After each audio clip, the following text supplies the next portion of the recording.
Success you carry your weight. There ain't no time to debate. You gotta push through life. All my life, I call it how I see it, just because you need it. All my life, every day and every night we gotta fight. Yeah, we gotta fight it. Fighting for success.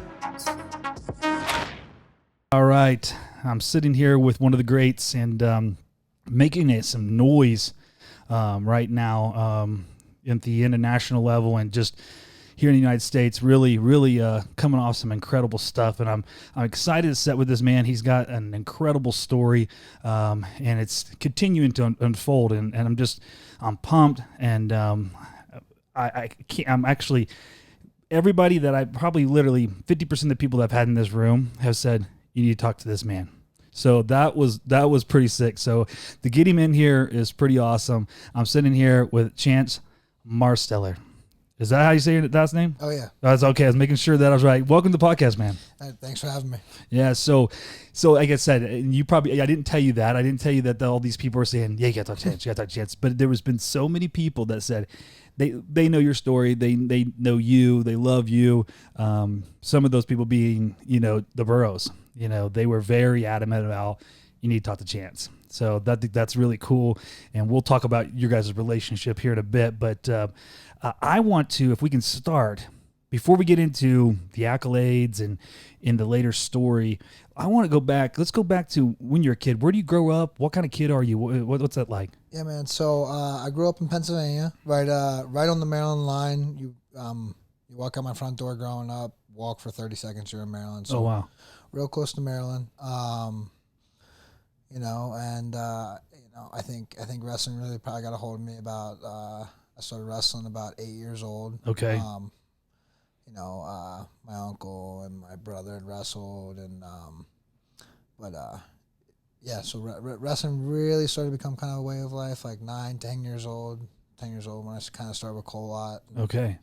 Yeah, grew up in Pennsylvania. So like how are you? Blue collar family? What kind of family are you? You a typical PA family? Like what is it? Typical dysfunctional family. Oh, okay, cool. Yeah. No, definitely blue collar. My dad works his butt off, and for a family of 6, I have me, and there's 4 siblings, and then my parents. So a family of 6, blue collar. Growing up, my family had to do a lot. They sacrificed a lot so I could wrestle. Okay, so early on, are you the youngest? Or are you? I'm the second child, so I have an older brother. Okay. John Stefanowitz. He was in the 2021 Olympics in Greco. Then I have 2 younger sisters that are 2 and 7 years younger than me. Oh, okay, right on. Yeah. So I knew your brother was in the sport as well. Is that what drew you into the sport? No, not really. I don't really think so. I kind of started just winning some matches when I was like 9 years old. My uncle was working me a little bit. My brother really wasn't big in the sport like at the beginning. Oh, okay. He kind of did it, and he found a lot of success later in life. Yeah. I don't know. It was really random. Like, I did a lot of stuff like that. I think I set my mind to do a lot of stuff at like young ages that like most kids wouldn't. Like just weird stuff. Like I remember saying like on like my 7th birthday, hey man, I want to eat sushi, right? So just like cool. Having a different like palate, than a 7 or 8 year old. And then that's interesting. When I was like 9 years old, I was starting to win, and I was like, I set a goal in a 12-month time span. I want to wrestle 100 matches. Wow. When I was 9 years old, and cool enough, my family and they let me do what I set out to do. Yeah. I think I went like 90 and 10. Wow. Right. And by the time that was like, I sucked when I was 8. I was okay, I was gonna say you weren't great when you were 8, but no, I didn't like it. I liked football. And okay. I got pinned in 4 seconds my first match ever. Oh wow. Yeah, I was a little fat kid, and my it was like one of those typical youth tournaments where my parents wait around all day long. I was a bantam heavyweight. Yep. In my first match, I'm like, Mom, Dad, I'm hungry. They're like, dude, we've waited all day. You're getting ready to wrestle. Wait till you're done. Walk out there, shake hands. Kid shoots off the bat. I lay down on my back, get pinned, walk off. Mom, Dad, match is over. Can I eat now? Oh my gosh. I don't think they were real happy. They had, we didn't really know the wrestling world yet, like we do today. And so from 8 to 9, I don't really know it switched. I think I started winning some matches and I liked it. Mm-hmm. And then, my uncle had wrestled in high school in places, states in South Dakota, and that, he was kind of the one working with me when he had moved up, and then he had gotten injured trying, he was wrestling at open tournaments, like when I was a little kid for that year, and I, kind of going along with the circuit I was trying to do. Then he had gotten injured pretty badly. Then, so when I was like 10 years old, still didn't know much about the sport. My mom said I should go train with this Kolak guy that we saw at this tournament. We didn't even know it was Kolak. The way he signed his name, we thought it was Kerry Volot. Looked like a V. Yeah. And I originally told my mom, no, I don't like those kids. I thought they were mean or something. Yeah, I was sure. 10, right, sure. And started training there. Kerry asked my parents probably every single practice if I had asthma. That's awesome. And that's great. And then I hit like the national circuit right away. I started winning national tournaments when I was 10, and it just it took a hold. It went from 100 matches to next thing I know, I was wrestling 250, 300 matches a year for the next 4 years. That's serious. Yeah, and when I say my family sacrificed a lot, they sacrificed a lot. Yeah, for sure. Whether it was, I say I grew up in dysfunction. Yes, I did, but I probably played a role in it too. Sure. And not only did my parents sacrifice a lot, my dad worked his butt off, took me to every single practice. My mom scheduled everything. But my siblings, they had to have taken a hit too, because yeah. I mean, to this day, even with my brother now, with us both being big in wrestling now, it's still no one really knows anything in the household but wrestling. Yeah, for sure.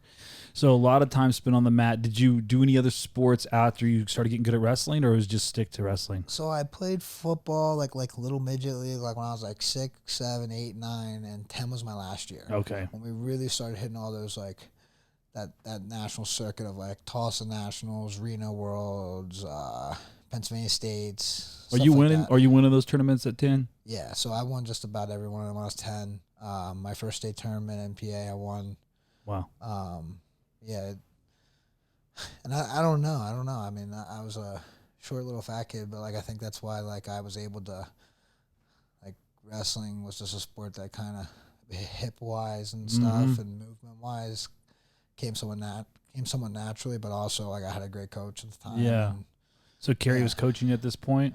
Yeah. Yeah. So I mean, and it was it's one of those systems I try to run the day. If you're either bought in or you're not bought in. Yeah. You know what I mean? And the attention is to the people who are bought in. So yeah.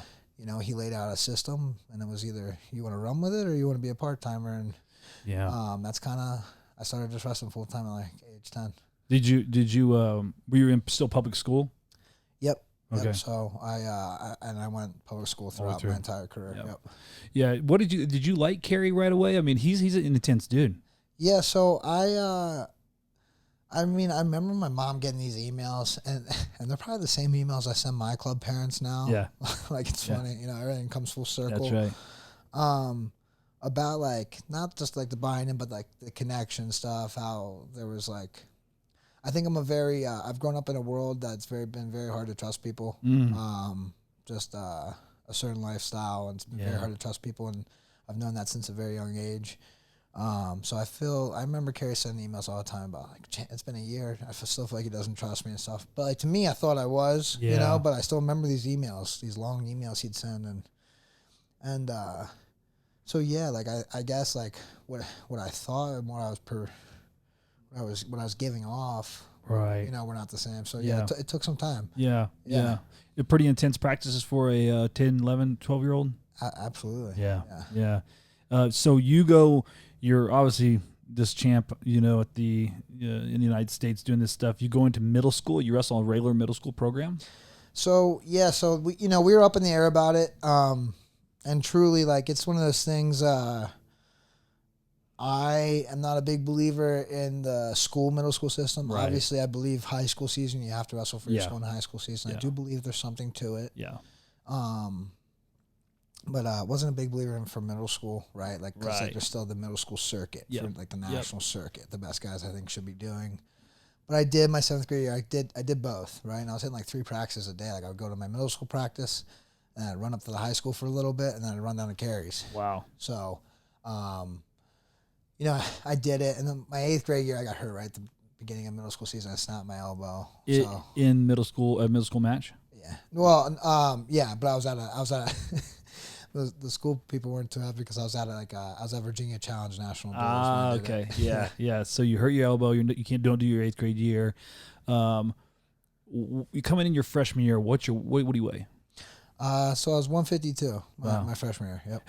Had you kind of started filling out muscle wise at that point? I mean, I would say so. I wrestled my first ever high school match in 6th grade. Oh wow! So I was wrestling. You're allowed to do that in PA, huh? No, I mean at the open tournament. Oh, the open tournament. Okay. Right? Okay. That was one thing that was always put into me at a young age. Was always wrestle up a division. Yeah. You're 10U, go 10U and 12U. Oh, okay. For 12U, go 12U, 14U. Mm-hmm. So I remember being 12, wrestling my first high school tournament, and I was winning some, placing in some. It's in these open tournaments, was doing well, and then physically though, I was in 7th grade. I had a number 1 win against a high schooler in the country. And in 8th grade, I had 2. Wow. Number 1 wins against high schoolers in the country. Yeah. And I won Fargo in 8th grade. So going into high school, I would say I mean, yes, I'm a man now. And things have changed, but I was, close to about where I was fill out wise. Right. Yeah. So you win. I don't want to skip over that. You win Fargo, the high school division, as an 8th grader. Yeah. So I mean, I'm on cadets. The cadets. Cadet Yeah. juniors, Right. But you were the cadets. So that's pretty impressive. I mean, that's big time. I mean, so you're known at this point throughout the country as one of the best in the country. Coming in your freshman year, do you have a really successful freshman year?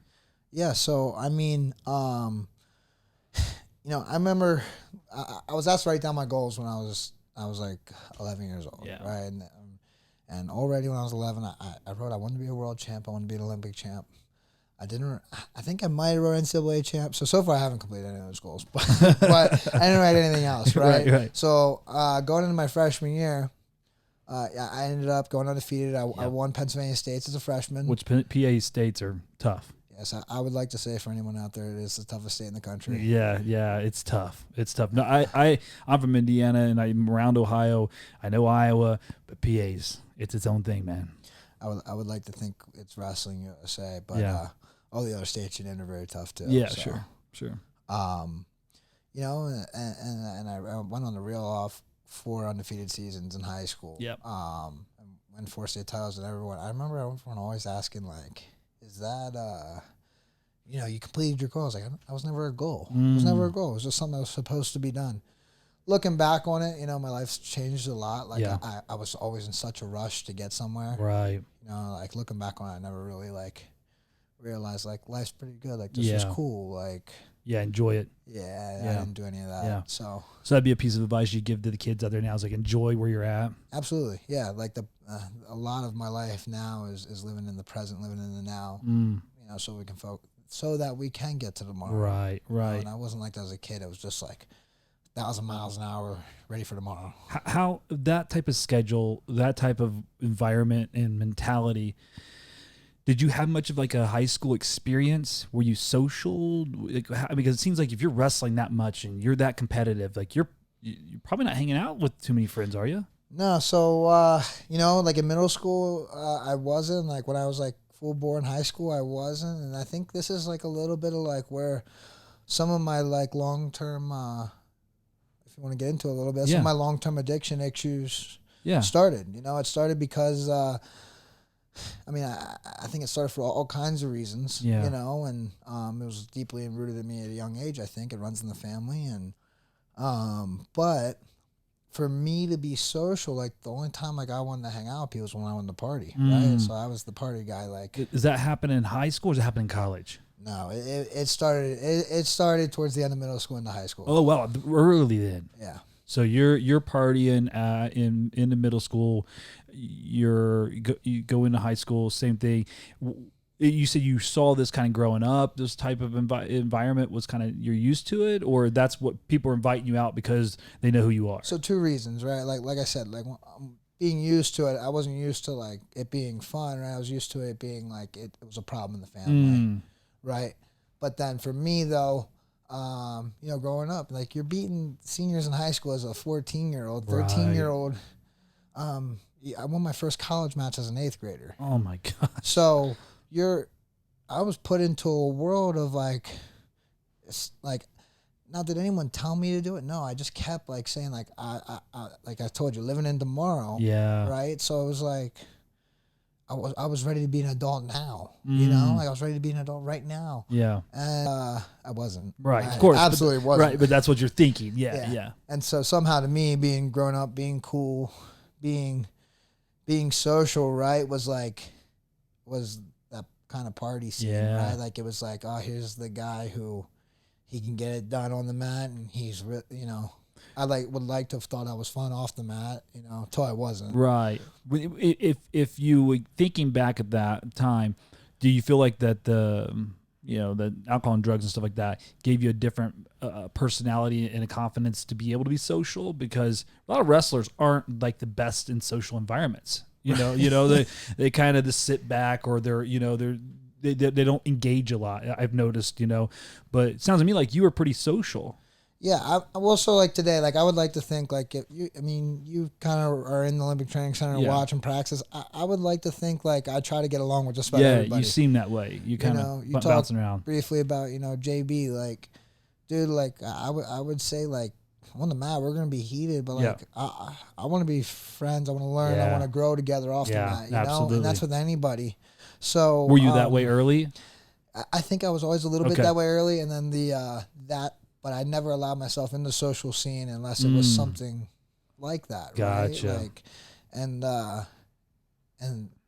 enjoyed it. Right. Like Sure. I didn't know I could do it without having to party. Yeah, for sure. And especially since you start so young, it's kind of like all and you get used to that. Like, well, that's what I do. We wrestle, we party. Yep. Yeah. Yeah, it turned into really quickly turned into like this mindset. Like it was like a confidence mindset. Now looking back on it, it never lasts, right? But it turned into a confidence mindset of work hard, play hard. And then the next week, work harder, play harder. Work harder, play harder. And it was a vicious revolving cycle, Yeah. Like I said, I don't know anybody who can really keep up with it. It'll eventually get you at Absolutely. some point. Yeah, for sure. Now, obviously, you're a stud high school wrestler, heavily recruited. Does the college circuit know that you're the party guy too? Yeah, I don't think it was real well hidden by the time I graduated. Right. So what's that look like? I mean, I know you end up at Oklahoma State first, but is everybody still after you? Are you still getting a bunch of offers? Yeah, no. So, when recruiting day came around, like in that summer going in my senior year, like I had to have my phone turned off because it was getting ridiculous. Yeah. And I had originally committed to Penn State, like, Kale comes to the house, don't worry about a thing, everything will be taken care of. And it was all good and stuff, right? But, like in my head, and this is I think some of the problem with some of our kids nowadays, and I was one of them, right? Like where like some of the blue chips think like, all right, it's only like these 3 schools or nothing. They don't even, because we don't really know what it's like till we know what it's like, right? Yeah. Even when people tell us. So right. I was like, it's either Penn State, Oklahoma State, or Arizona State, right? And I committed to Penn State, but I never took any of my visits. You didn't even go on a visit. I didn't do any visits, man. Again, I was 18, thought I knew how the world worked. Right, sure. I was really wrong about that. Yeah, sure. And my family, I'm the first one in my entire family to ever graduate from college. So, and going through none of us have ever been to really a full-time college, right. No one in the family is ever an elite athlete. So Big Bro There's- hasn't did anything outside of high school. At No, so my brother, like, he's got a pretty cool story. Like, my brother never made it to Pennsylvania States. yeah. You guys Yeah. wrestled at the PA States? You said? No, I'm saying, like, my brother never made it to Oh, Pennsylvania man, made it. I States. thought you said you guys wrestled. I thought like you in different schools or something. Nah, yeah. nah. Yeah, yeah. So you never made it to Pennsylvania States at all. No, he never did. Wow. So he's got a pretty cool story, Yeah. right, where he really figured it all out. No, after. that's cool. That's cool. So yeah, when I was going through this, and my family was in somewhat of turmoil, fixing some things up, going through that time, Yeah. and there was like, the last like half of high school, like I was kind of living like what I thought was kind of like on my own. Like I was kind of in my house, kind of out of my house, kind of here, kind of there, with a girlfriend, without like, and because we all had our stuff going on, and so the going through the process. Now, did I ask for much help? No. Right. But did I have much already knowledgeable help? No, because we never been through it Right. before. So I flipped my commit like the week of signing day. You Wow. know, I went out and took a visit to Oklahoma State, saw a bunch of stuff that I don't think I ever saw when I was actually on campus. Yeah. So, and flipped my commit and signed like on signing day. Wow. And I don't really know what's going on, right? Like I've always dealt with like a lot of deep depression. Again, I think it's rooted in the family. I think it's rooted in a lot of high level athletes. Sure. And the only way I was handling stuff like that was burying it, Yeah. using, and so after I committed, like I just like part of being an addict has always been like never being okay, just being okay. Like life can't just be normal. Like I always gotta razzle dazzle it, Yeah. And for some reason in my head I got this really crazy idea, like, oh, Penn State's about to win their 4th national title for sure this year. Let's go somewhere else and beat them. Like what? That obviously that didn't happen. Yeah. Yeah. Right. Right. Yeah. Once again, I was wrong. Yeah. Yeah, and that's kind of how I ended up at Oklahoma State. So you arrive there. I mean, that's an incredible room. Do you come in and start making noise right away? Are you getting beat up? Like, because everybody's story is different. I mean, JB's telling me his story. And he's like, man, I didn't know if I had what it took when I first got there. Where are you at in that? So going for my 4th state title, I had broke my back at sectionals. And I ended up winning my 4th. I got through with my 4th state title. I was put like in this like big brace for like 4 months. So like going into college, like the most important time, and it drives me crazy because my seniors this year out of my recruiting class, out of my club, were like the ones who missed the room the most this spring, which is crazy. Yeah. Because the most important time going into college is Right. that time you put in from the spring and then like your first semester. Yeah. Right. Like that's when you either make the jump or you don't most of the time. And it's right then. Yep. So I felt like I was behind the 8 ball, and then I won my 4th state title at 170, but most of the year I wrestled weighted at 182 most of the year, and sometimes I'd bump up to 195 for like some of the duels. And Smith had me go 57. Wow, that's big. Yeah, and That's a big drop. now I weigh about as much as I do now, which is 90s, like, and that's what I weighed coming out of high school too. Walking around wise. Now was a different maybe physique, yes, Sure. but it just that I think that put me behind the 8 ball even more. Right, that was probably my biggest problem with being at school. There was just being way too light. I mean, there was this guy. Some people might know him, 3-time national champ Alex Derringer. Like might have heard of him. he was a 65, but I had heard part of me getting recruited there was that he was going to move on to 74. And I get there and Alex was like, I'm not moving to 74. I'd never heard that. I was like, okay, and then like I was big and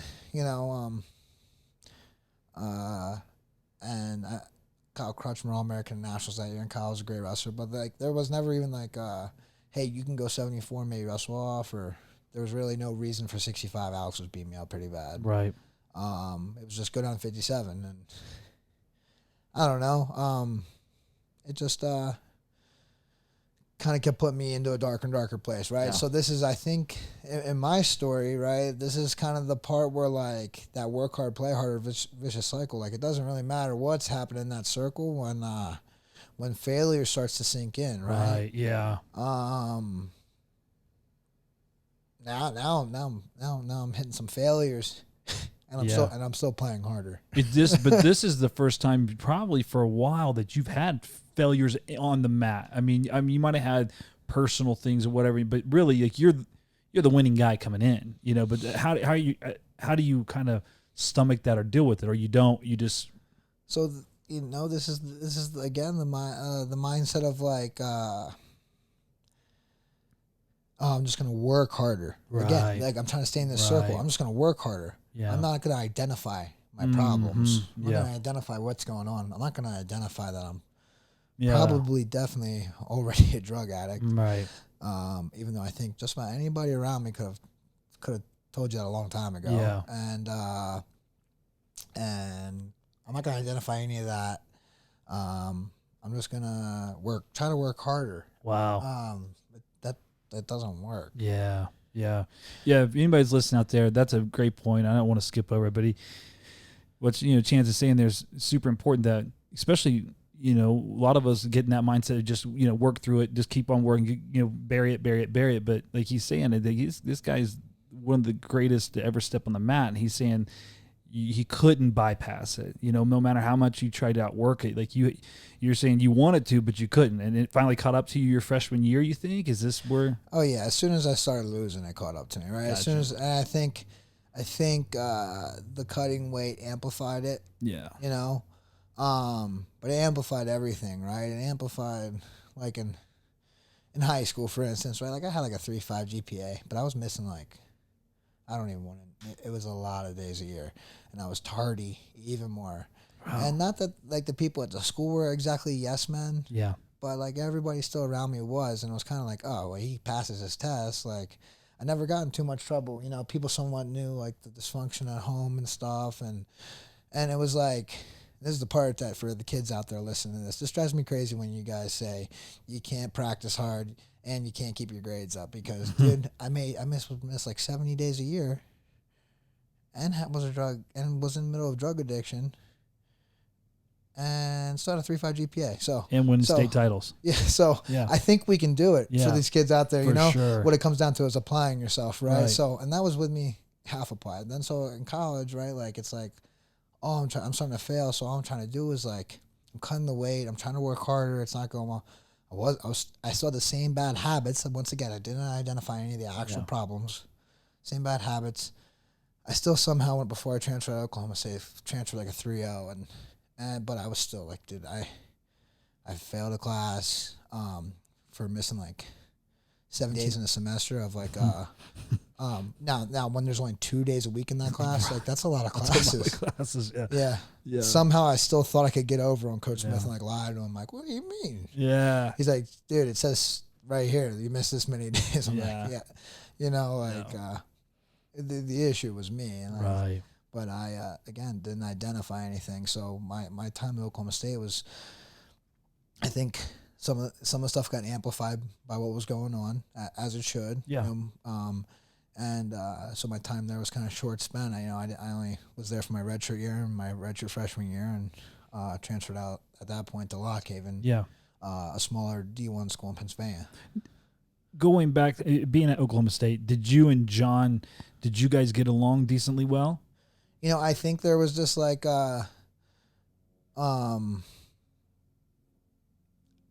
just some people are the right fit in your life, others aren't. Right. I think that was just one of those situations. I've seen Coach Smith since then, had a joke with him like in the hallway or something shortly, but I think it was just one of those ones that like he would just look at me and like some people and like, dude, I don't know what the hell to do with this guy. Right. Yeah. Yeah. What's interesting about it is obviously the weight cut sucks, but it also made you realize some more stuff about yourself. I mean, you found the bottom because, I mean, if you would have walked in and got the opportunity just to kind of pick your weight class and still stay big and still stay in the lineup and stuff like that, maybe you don't get that chance to really hit rock bottom. Have you ever like thought through that at all? I mean, because you said it all sucked, so that's kind of where it puts you in that position. Absolutely. Today in my life, I'm very grateful for the way things went because I wouldn't have gone to the point I am now where I'm really, I really understand how things are starting to work in my life for success. I think I still would have eventually ran these problems Yeah, in of my course. life. Yeah. But instead of in my 20s, I would have ran into them when I was in my 40s Right. with a wife and kids who had to suffer, would have to suffer even worse That's than they right. had to already. Yeah. Or who knows? You know, there might not, by the time you're that old, and so, you know, someone's probably not willing to help you, and Right. maybe I'm dead. Yeah. You know, instead of in jail or rehab. Yeah, yeah. It's kind of looking at there. It's like, man, as bad as it sucks, I'm glad it happened then, you know, because you're on the other side of it now early, you know, and too many people.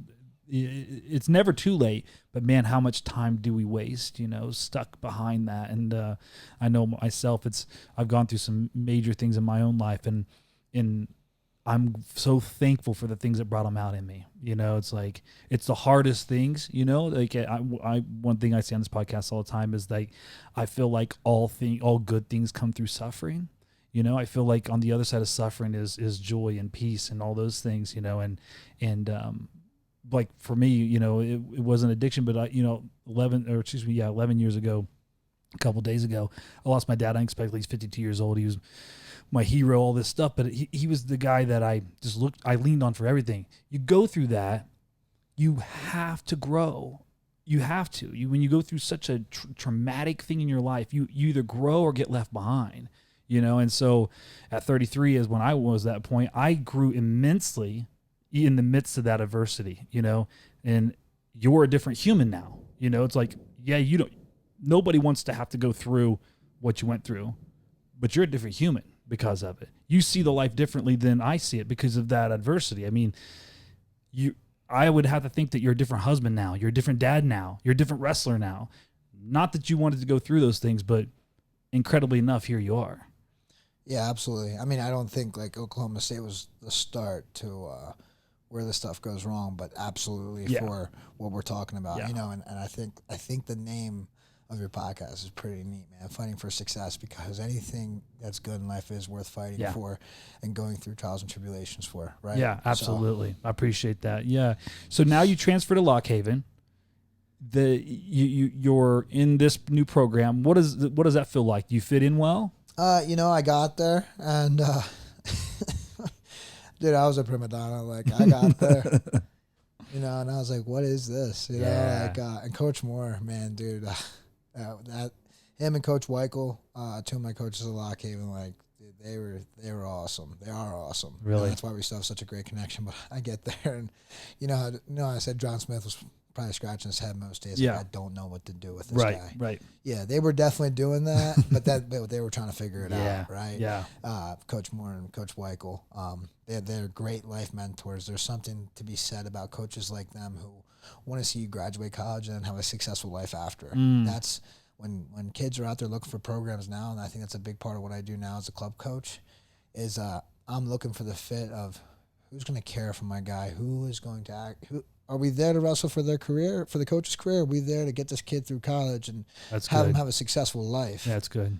Because, you know, I feel like, you know, I'm in the 0.01 percenters, and I almost didn't make it still. Right. You know, it's like, so these kids, like you know, like that's one of my biggest goals as a club coach is to, like, you know, I want these kids to go off and be teachers, lawyers, doctors, just great leaders in life, you know. Right. So I got to Lock Haven. Luckily, I had people like that, like Moore and Weichel, and but I got there. I was a prima donna. I was like kind of used to stuff how Oklahoma State operated. You got to remember Lock Haven, very successful D1 program with no scholarships. Still no scholarships for anyone listening. I mean, yeah, it's fundraising. The kids get rides, but no, like everything is fundraised, and so we're a D2 school. Right, for all other things. So we're a D1 wrestling school on a D2 budget, you know? So it's crazy. I was a prima donna when I got there, man. I just was like, when's this getting done? When's that getting done? Like, why don't we have this? Like, I was just an idiot. And, and you know, I got there super out of shape. I was cocky. My teammate, who at the time was a couple-time national qualifier, Ronnie Perry, he ended up going on to make the national finals. We worked out every single day. It was awesome. That's good. I feel like him and I, as far as the athletes, were the ones to really take Lock Haven in the right direction. But he, as the athletes, I said. Sure. But he was taking me down weighing like 150 some pounds, and I'm like, what the heck is going on? I could barely stand up, but I was with them for a few weeks. Somehow made the university national finals for the world team trials, for university world team trials. Lost to Isaiah Martinez. Mm-hmm. Two kind of crazy matches. I was winning both of them, but literally couldn't stand up again like halfway through the match. So, so I kind of was like, things are going well, right? And when I got there, I kind of like stopped a lot of the drugs and alcohol kind of for the first few weeks. And then I got second at University Nationals. And I was like, in a few weeks, after like not wrestling for months, like quitting the team at Oklahoma State and stuff, I was like, I got this figured out again. You know, we could do it all over again. Yep. And that quickly led to, so before anything even got started at Lock Haven, I got it shut down pretty fast because after living there for a little over 2.5 months, 4 days before school started was when, a big start to, I would say the spotlight of my off the mat issues came into play. Okay. So after being there for less than 3 months, I was arrested, and on some pretty heavy charges. I was out partying one night and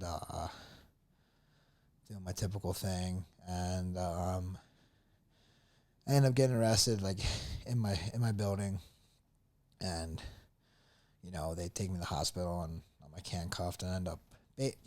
Long story short, I get in a fight with 6 police officers and a nurses in the room. So they rolled me up on 21 charges that night in a matter of a couple minutes. And I woke up still cocky, young, thinking I knew how the world worked the next day in jail, going, I grabbed the bars, and I'm like, I go, all right, so when am I getting out? Wow. They're like, dude, what is wrong with you? Yeah. Like, you have any idea what went on? I'm like, yeah, I got too drunk last night. We're good, right? So you didn't remember the other stuff? No, it's somewhat comes back. And the more slowly. the story, Yep.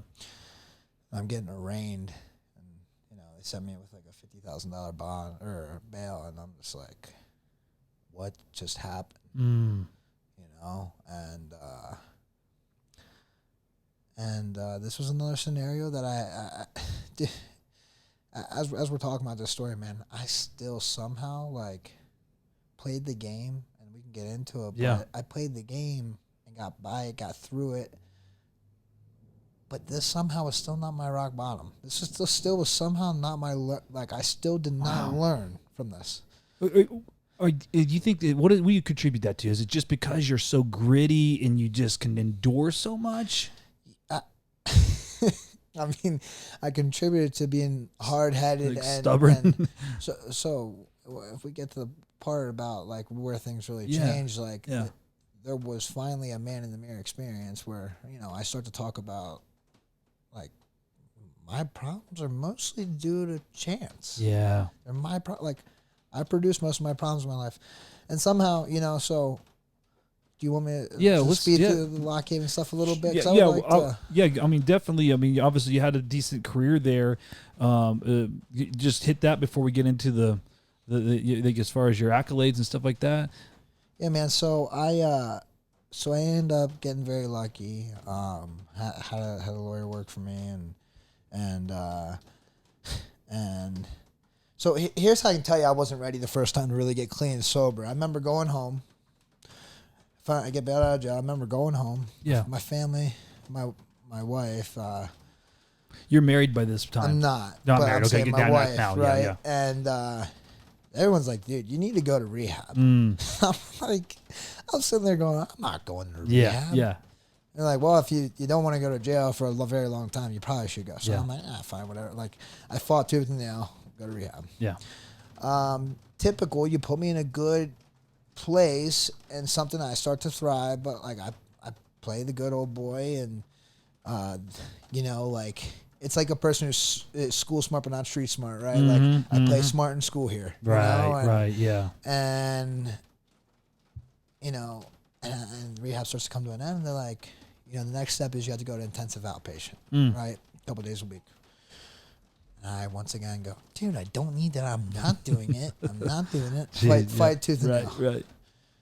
Do the IOP thing, right? Yep. And as we're doing that, they continue to talk about AA, and NA, and how we should do this. And I'm like, dude, that's for jokers. Yeah. Like, so I never worked a program in AA.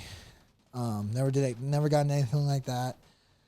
But as soon as the IOP was out there, like, you should do some more like aftercare and do the AA, but like you don't have to at this point. I think we're good, my lawyer said, and I'm like, that's good for me. Right. Boom, out like a jet. And the judge had mercy on me and gave me 7 years probation, and I do think may have been longer than some other people for some other things. Sure. But at the same time, like, I think it was about, he wanted to prove to me that, no, like, not everybody's going to be a yes man in your life. Right. And yeah. So 7 years probation. I get accepted back into school the next semester. Yep.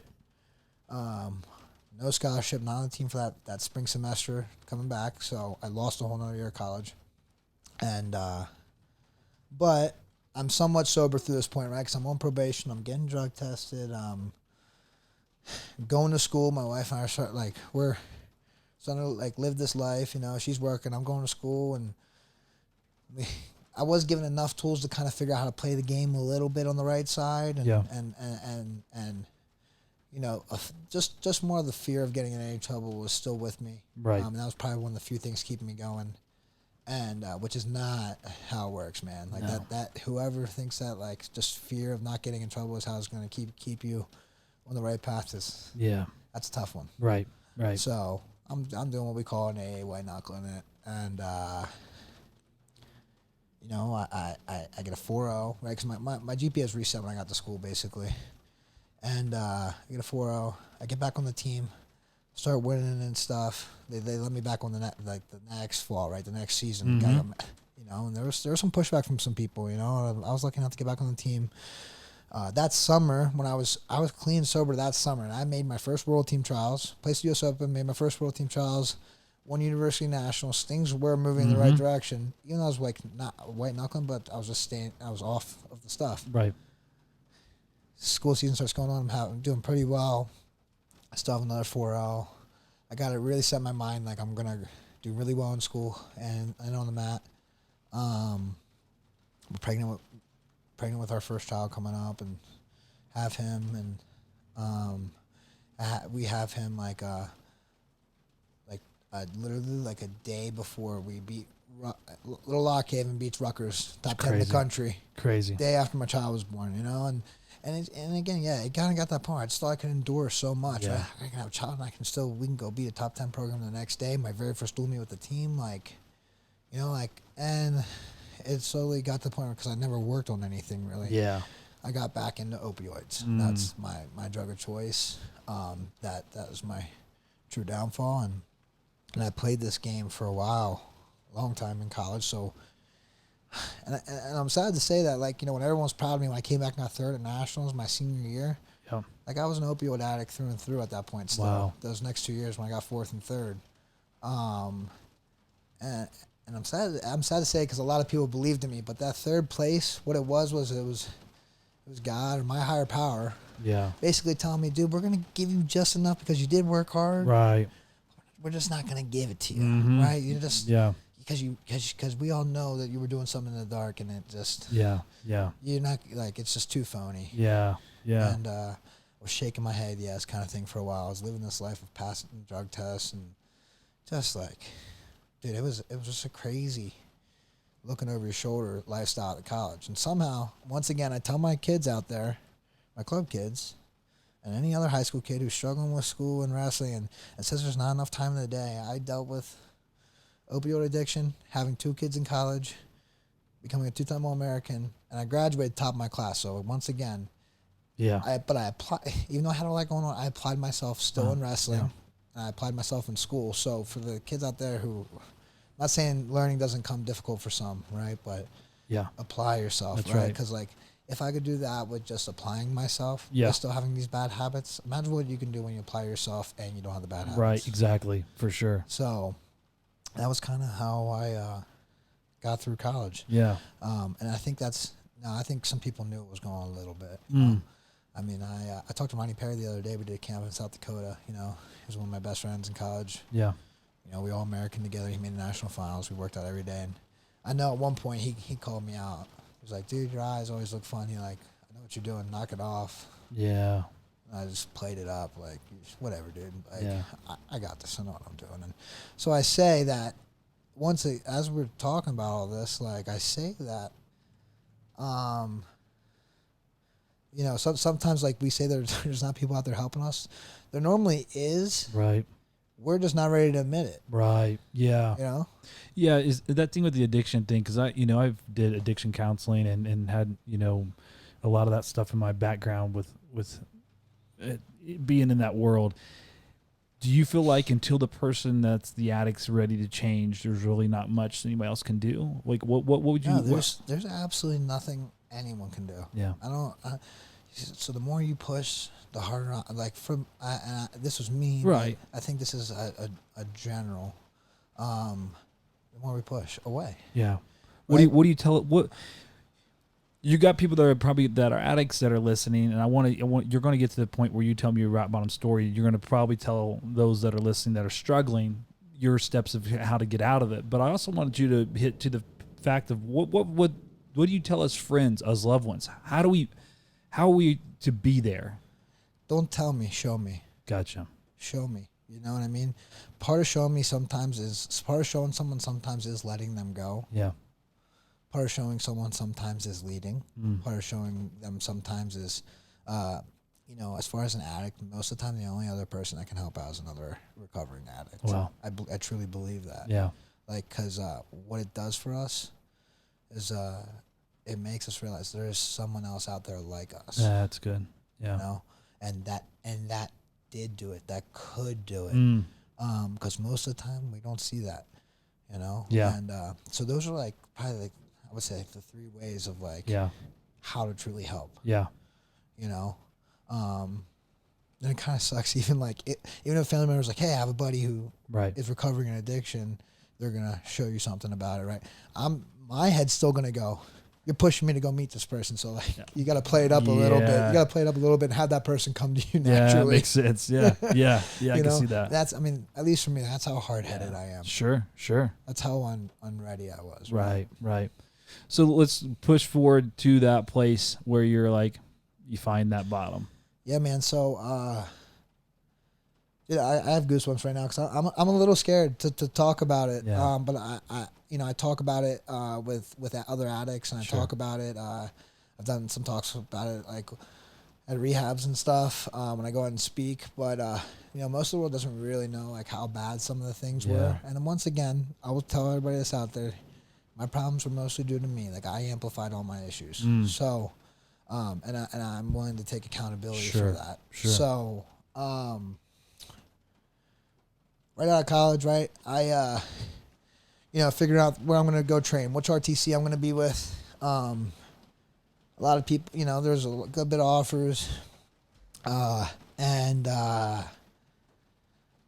I did absolutely love Lehigh. Like, I love Pat Santoro and stuff, but there's a couple offers, and my family, everyone around me kept telling me not to go. Obviously not the Lehigh guys. Right.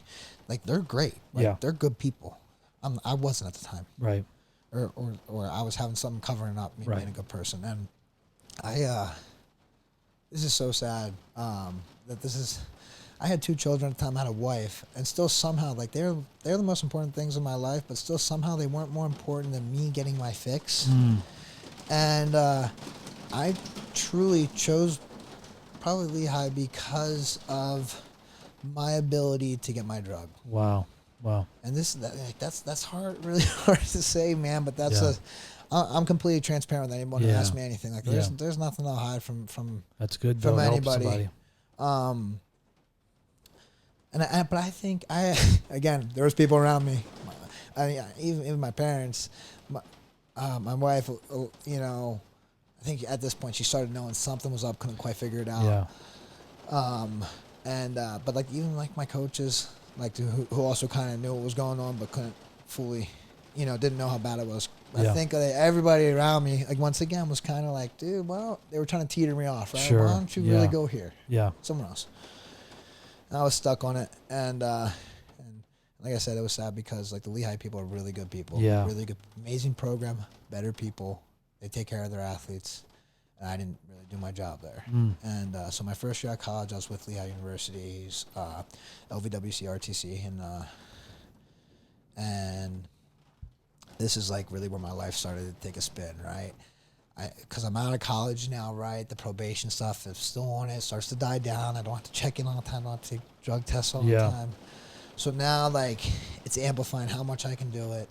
And I feel it getting worse. Like, my results getting worse. I feel things aren't going the way they should. But somehow, I'm not, like, fully, like, eyes peeled back yet. Yeah. Because I'm still doing all right, just enough. Yeah. Right? Like that, I didn't think I fully. I still somehow at this point, after everything happened in Oklahoma State, a lot caving, I'm using opioids every day. Right. Somehow I still didn't fully see that I had a problem. Yeah. Like, this is crazy, right? Like, Yeah. I'm one hard-headed person, and so this is. I think the turning point for me of starting to suffocate on a daily basis. Like, when I say suffocate, like wake up just feeling drowned by life. Drowned by life was at the 2019 U.S. Olympic Trials qualifier down in Texas, right? Like, you placed, what was the top 5, qualified for the Olympic Trials. Yeah. One, I was never cutting my weight. I was cutting so much weight to make 74 kilos, and probably wouldn't have been as bad if I would have done it right. It still is very rough now, as I've gotten bigger since then. But I basically forfeited out of the tournament. Now, was I injured? Like, did I have like a twin labrum? Yes. But like, have I been able to wrestle through it now for the last 3 years? Yes. Yeah. So, because this is the point where I see my life really change, because this is the point where I stopped changing any actions, which they were already happening, to meet my goals. Mm-hmm. And I started changing all my goals to meet my actions, to meet my fix, to meet, like, the only thing that was important to me in my life. It had such a hold on me. The only thing that was important to me in my life was opioids. Yeah. And I forfeited out of the tournament. I forfeited out of the tournament because I know I can't pass a drug test the next day. Wow. Because I was on opioids every day. Yeah. And was I injured? I was definitely injured. Right. Could I have gone through it and still qualified for the trials? Yes. Right. And that's like really like was the turning point, right? And so then COVID hits. Now, this is like an everyday thing, but at least I had practice. So I couldn't be doing drugs right in the middle of practice. Right. Yeah. Right. But at least I had practice. Now COVID hits, and like now all I'm doing is like trying to. Now all I'm doing is that. Yeah. This is. And I know I hurt my wife and kids so much. We, for the longest time as a family, did not grow. We could not grow as a family because I was so dead inside, due to what my addiction. That is how much of a ripple effect it had on others. Like, my family was like stuck because I was stuck. Yeah. The ones who were truly with me. Yeah. And I think you can see it everywhere, right? Even, the more energy you have in life, the better the training partners are, right? The more energy your training partners have, the more dead you are. Yeah, exactly. I mean, we see it everywhere. That what aura you give off is the kind of aura That's it. people give off around you. And, That's right. So COVID hit, man, and I think. Do you have any questions? No, you want me to keep going for sure. So this is really like my story, and again, I'm a little scared to show this or talk about this. And I think my story will continue, but May comes around, and I'm really sick. I'm really sick at this point in my life. Things are not good at home. I'm living on like animalistic behavior, withdrawing every day, every few hours of not being high, and I end up going out and getting something else I wasn't used to, because I couldn't get my normal fix. And, and this was May 21st, and of 2020, and I ended up getting in two DUI car accidents, but like just basically me. in a matter of 3 hours. I went to jail. They let me out.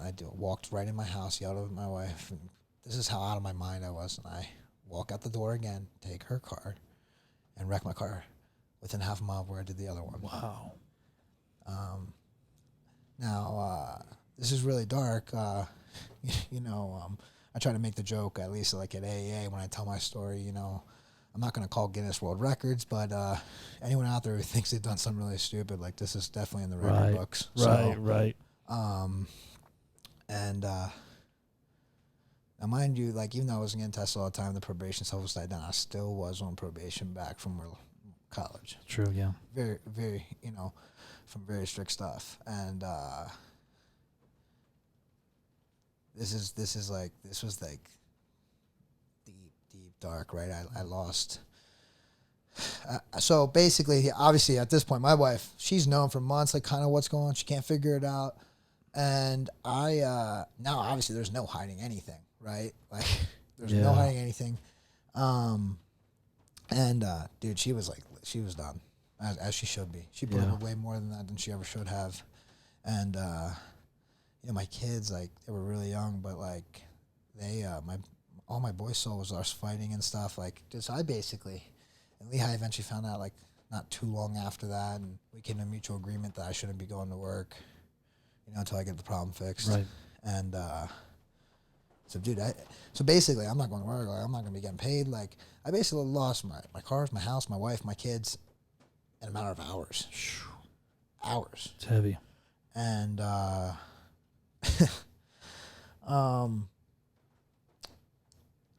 and this is how powerful drugs are, and how powerful addiction is. Like I truly do believe it's a disease, a mental disease. Yeah. My family, they knew now what I was doing. I don't think they knew to the extent of how sick I was all the time. Again, people who aren't addicts don't understand. They're like, just go through your withdrawals, just get over it. Right. Okay, I'll do that. Yeah. I told them I could do it. I couldn't. And you're a tough, hardcore guy, and I don't wish that pain on anybody, ever. Yeah. Ever. And it's not even like just the pain. It's like the mental excruciation. Yeah. Like, unbelievable. And again, for anyone listening, it's like, dude, like you did this to yourself. I know that. Sure. Like, a lot of us have done a lot of stuff to ourselves. Absolutely. So I hope this helps somebody. Yeah. My lawyer was like, I had to get a lawyer for the DUIs. I had to get one for, and I had to get one for back in, for like the original probation stuff. And everyone was like, dude, don't like, no, like, don't go to, like, my lawyer's like, you don't gotta go rehab this time. We're like, I think that guy, that lawyer was just like, dude, like, you're effed. Yeah. Like, it's done. Yeah. Like, yeah. And I knew in my life, like, I really thought, like, too, like, this is done. Like, I did lose, like, she's not coming back. The kids aren't coming back. And I'm probably not coming back this time from wrestling. And that's when I finally said, I told my family every single day, and I told my lawyer, I told the probation officer, I said, I'm going to rehab. I don't care what anyone says. I need to go. Yeah. Because at the time, so my sobriety day is July 15th. So the wrecks happened on May 21st. I still used every day until July 15th, until I got into rehab. Now, did I know I needed to go? Yes. Because leading up to those accidents, every single day, I had to fight with the man in the mirror. Yeah. I went from being a guy who could look at himself in the mirror when he shaved or brushed his teeth, and it got to the point every morning I brushed my teeth, I would have to sag my head. I had to sag my head. I could not look in the mirror. I knew I had an issue. Once the COVID kind of stuff hit, and it was an everyday thing, and I didn't have wrestling really guiding me as much as usual because we were all shut down everywhere, and I was hanging my head because I knew I had such a big issue. I had no idea how to get out of it. I had no idea how to stop it. This was the hardest match of my life. Yeah. And the biggest thing is, like, how I was such a liar. Like, I couldn't tell my wife, like, what was going on because I was so scared to ask for help. You know. Wow. And so, I continued I'm basically living on my own, like, finishing up basically before we move out of our house because we can't live there anymore.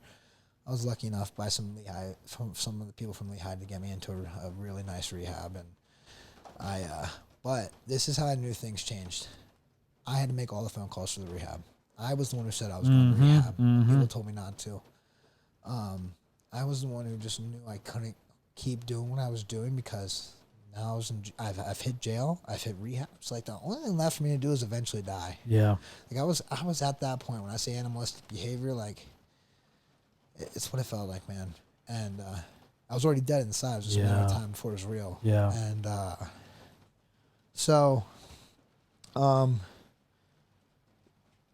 still crazy enough, like, like scared, knowing like this is the only thing. Like, I knew I needed 4 walls, man. I knew I needed 4 walls, professional help, and just somebody watching over me at all times, and like really real help. Like, Yeah. I knew it was the only way I was going to be able to do it. So, like, yes, I used every day until rehab, but like I still couldn't stop until I was actually in those 4 walls. And the craziest thing, one of the most weights lifted off my shoulders was the day I walked through Tranquility Woods down in Maryland, and I knew as soon as that door opened, as soon as it opened, this was the start to a new life. Yeah. Now, I told you before I went through, like, it wasn't the same. Everyone pushed me, told me. I was like, I'm going to be the good boy to get out of this. Yep. I truly believed when I was going through those doors, like, this is how I also knew I was really ready. I knew as I was going through those doors that, like, I was like, I want to go through these doors. I want to do everything right, and I'm still going to go to jail for a very long time. Yeah. Yeah. But I'm okay with that because I'm going to be able to live. Yeah. And I go through these doors, and of course, my life. Nothing has ever been normal in my life. I go through the doors. We go through 3 weeks of rehab. Things are. I feel a little bit of piece of myself again. Yeah. Feeling like I can start to see my skin again. I finally got my first 24 hours that I couldn't get on my own. We're up to like 3 weeks, and boom, the nurse practitioner gets COVID. And we're in a very small, kind of exclusive rehab, 19 beds. Yeah. Everybody gets removed from the rehab. So, me and 2 other gentlemen from there, I was ready. We went and we quarantined together and continued to stay sober together for the next 2 weeks. And as soon as we hit the dude's house, my friend from there's house, first thing I did was I called IOP on my own. Wow. I was like, I need more. I know I do. This is nowhere near done. Yeah. And as I hit IOP, right, when I wasn't in that, I was like, I'm going to work a program this time. And I started going to AA because to me at the time, and still somewhat, it's like my church. There's something about it when I walk in there that, like, I'm with people that have gone through the stuff that I've gone through. Yeah. There's people in this room that are going right now through stuff I'm going through. And there's people who have found some happiness on the other side. It's learning and teaching all together, right? Sure. And, so this was like the start to my new life. I was lucky enough that I think my wife saw I was working, and as I quarantine, I come home, I continue to do the IOP and do all this stuff. And meanwhile, I have all this court stuff hanging on my head. Like, I think most people are like, what's he doing? Where's he wrestling? What's going on? I didn't come back to wrestling right away. I knew I had to, you hear it many times. Actually, I kind of got together with Neuroforce One, and they use a saying that I've actually been saying for a while. Basically, you can't build anything on top of a crummy foundation, right? Because whatever you build is going to fall apart. That's right. But I had this really good wrestling career on top of a crummy foundation. Yeah. That fell apart. Yeah. So No, you're good. I'm going to keep on going. Yeah, it's good. Yeah. So, and people, you probably hear the rain, but we're in a mobile studio, so we can't do nothing about that. So we're good with the mic, so we're good. Yeah.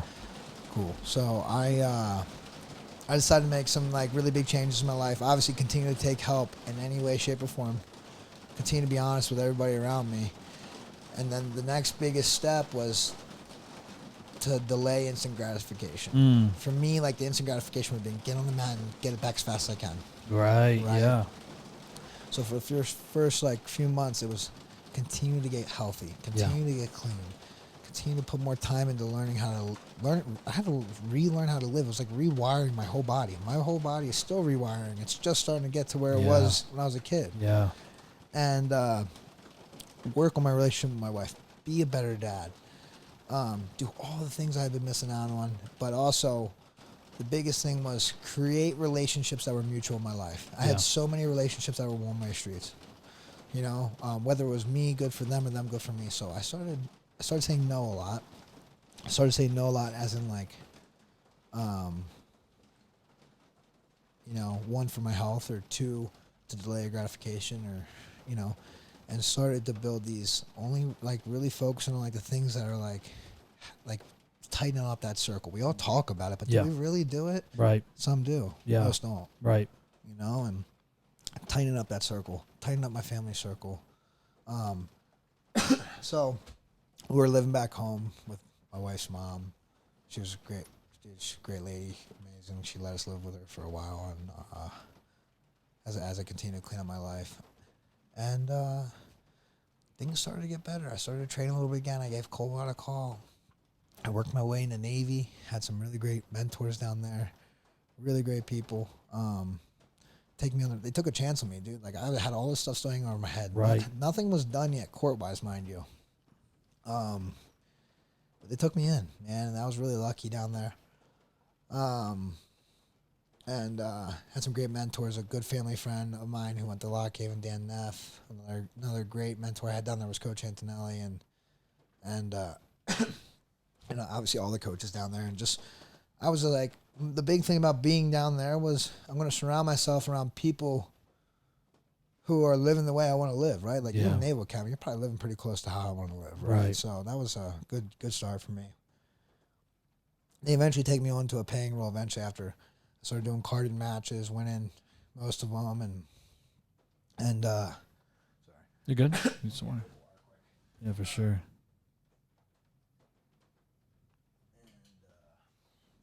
So I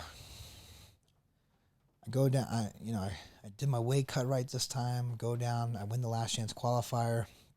Beat a guy who beat me in college, Vincenzo. Yep. Had a really solid showing. Beat some other good guys, and I qualified for Olympic trials.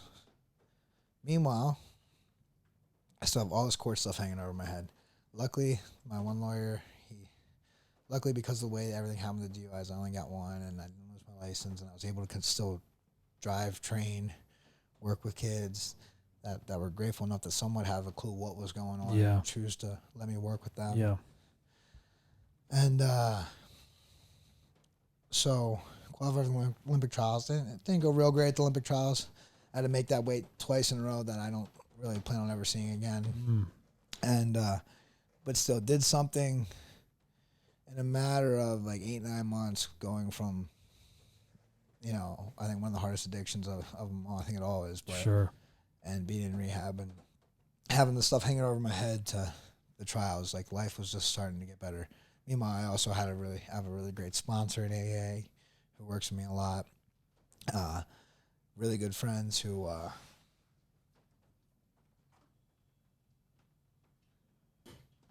sorry about that. Oh, you're good. Yeah. Really good friends who are keeping me accountable. Like, ask me, are you still doing what you're supposed to be doing? You know, and because I made those building blocks. Yeah.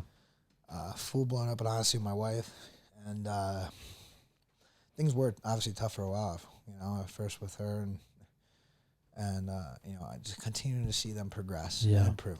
What I started to notice over those 8-9 months was I watched my kids and my wife and myself grow on the inside. Yeah. It hadn't happened in so long, and so I'm at the Olympic trials, and I have like court hearing like right around like within the week of that. Find out I'm gonna have to do 5 weekends in jail. Right. Which again, I think I started to prove myself, but also was exactly what I deserved, probably even harsher than I deserved, and so I asked the judge, can I wrestle one more time before I do this? And he allowed it. And I went to the U.S. Open and tried Greco for the first time in 9 years and got bronze. And I knew that basically like the day I'm getting home, I'm going to jail. Yeah, that's wild. And oh man, I kind of laughed there, like, because I can look back on this stuff now and reflect a little differently. Yeah. Oh man, it was all tough. It was probably tougher than, like, once again, we affect other people worse than we realize. It was Sure. probably tougher on the stress on my wife and kids than it was on me. Because they don't know, when you're the supporter and stuff, like, they don't know what their life hangs in the balance of a decision that you made. Like, Yeah. that's crazy, Yeah. right? So, I would say, her and my relationship got better after we got through that as well, because we somewhat knew we could start to, I didn't know for the longest time, like, dude, do I keep putting into wrestling? Do I start really putting into making the club? Like, what do we do? Like, because I don't want to start something and, like, not be able to do it, Yeah, that's for sure. So we got through that, and then that was really like the kickoff to, like, life. I think I'd finally made it through to the point where life finally started again for me, and the gifts of life really started to come out after that point. So I hit my year. I got to share, started finally sharing with other people. I started building my wrestling club, something really special. I had trained kids for a while, but didn't want to stamp the name on it until I knew, like that these people had something to trust. Yeah. Like, I want people to know when they come to me, like, they have something to trust. They have a good leader on and off the mat. And, so that really started. Got to the first year of sobriety, and one thing I'll say, just to continue to prove that, like, this addiction thing is, like, we have such a one of the people that really saved my life was a video I watched by Tony Hoffman, who was a BMX rider. He was, like, the best BMX rider in the world by the time he was 18. He was on the front page of the biggest magazine by the time he was the age 18. He talks about it in this TED Talk called The Stigma of Addiction. And this saved my life, like, I would say, like, 6 days into rehab, because I finally heard my story through somebody else's mouth for the first time. And, he started the story off with something like that, and I was like, right away, I was on the front page of one magazine twice by the time I was 18. Mm-hmm. And, and I always felt just misunderstood, like, people just don't get it, and he had this talk to save my life about, like, the stigma of addiction, that, like, you really don't know till you know, right. And, just truly, this disease does not discriminate. It doesn't matter if you're wealthy, living in poverty. It doesn't matter if you're handsome or ugly. It doesn't matter what kind of home you came from. It doesn't discriminate, Yeah. And, on Christmas Day, almost 6 months into sobriety, I lost one of my best friends, Mikey Rasciato. He was a multiple-time ACC champ for the University of Pittsburgh, 3-time Pennsylvania State champion. And this is the crazy part, man. That made my sobriety even stronger, because it reminded me, if it only takes one time. We hear it all the time. Yeah. It only takes one time. You can do it a million times, whatever it is. It only takes one time. Right. Whether it's getting in trouble or just something, whatever it is. Mikey and I, we had a relationship where we were, we were always into the same stuff as far as extracurriculars. Yeah. And but it was always me being the issue, like I mean, like, in a different town, Mikey, who has this or that, right? And I can't tell you how many times, like, I knew I was getting to the point where I was real bad, because, like, Mikey's one of my good friends, and, like, dude, and he was in the same stuff. He was like, dude, you need to stop. Like, I'm like, yeah, whatever, dude. Yeah. Like, come on, like, you're in the same world as me, whatever, man. Yeah. And 3 weeks before Mikey died on Christmas Day, he messaged me and said, he found stuff. And asked if I wanted, and I said, Mikey, I'm clean now. So I went through a lot. I'm clean now, and I'm going to stay this way. I really think you should get this way, like you told me to. And he kind of played the story like I did to him 1,000 times. Maybe not 1,000, but, like, something like that over the years. I never once told him, or I never once asked him, I guess. Right. He asked me all the time, because I was getting to that point. I asked him one time. That was the last time I ever heard from him. Wow. you know, and that just reminded me so much of it. Always that brings me back all the time. Obviously it's on a day you can't really forget. It's Christmas Day. That's how I remember my Christmas days now, and try not to cry. So I understand. So when we always think we're Superman, continue to get away with whatever, like it really does take one time. Yeah. You know, and so anyway, that was just another staple of my sobriety. Yeah.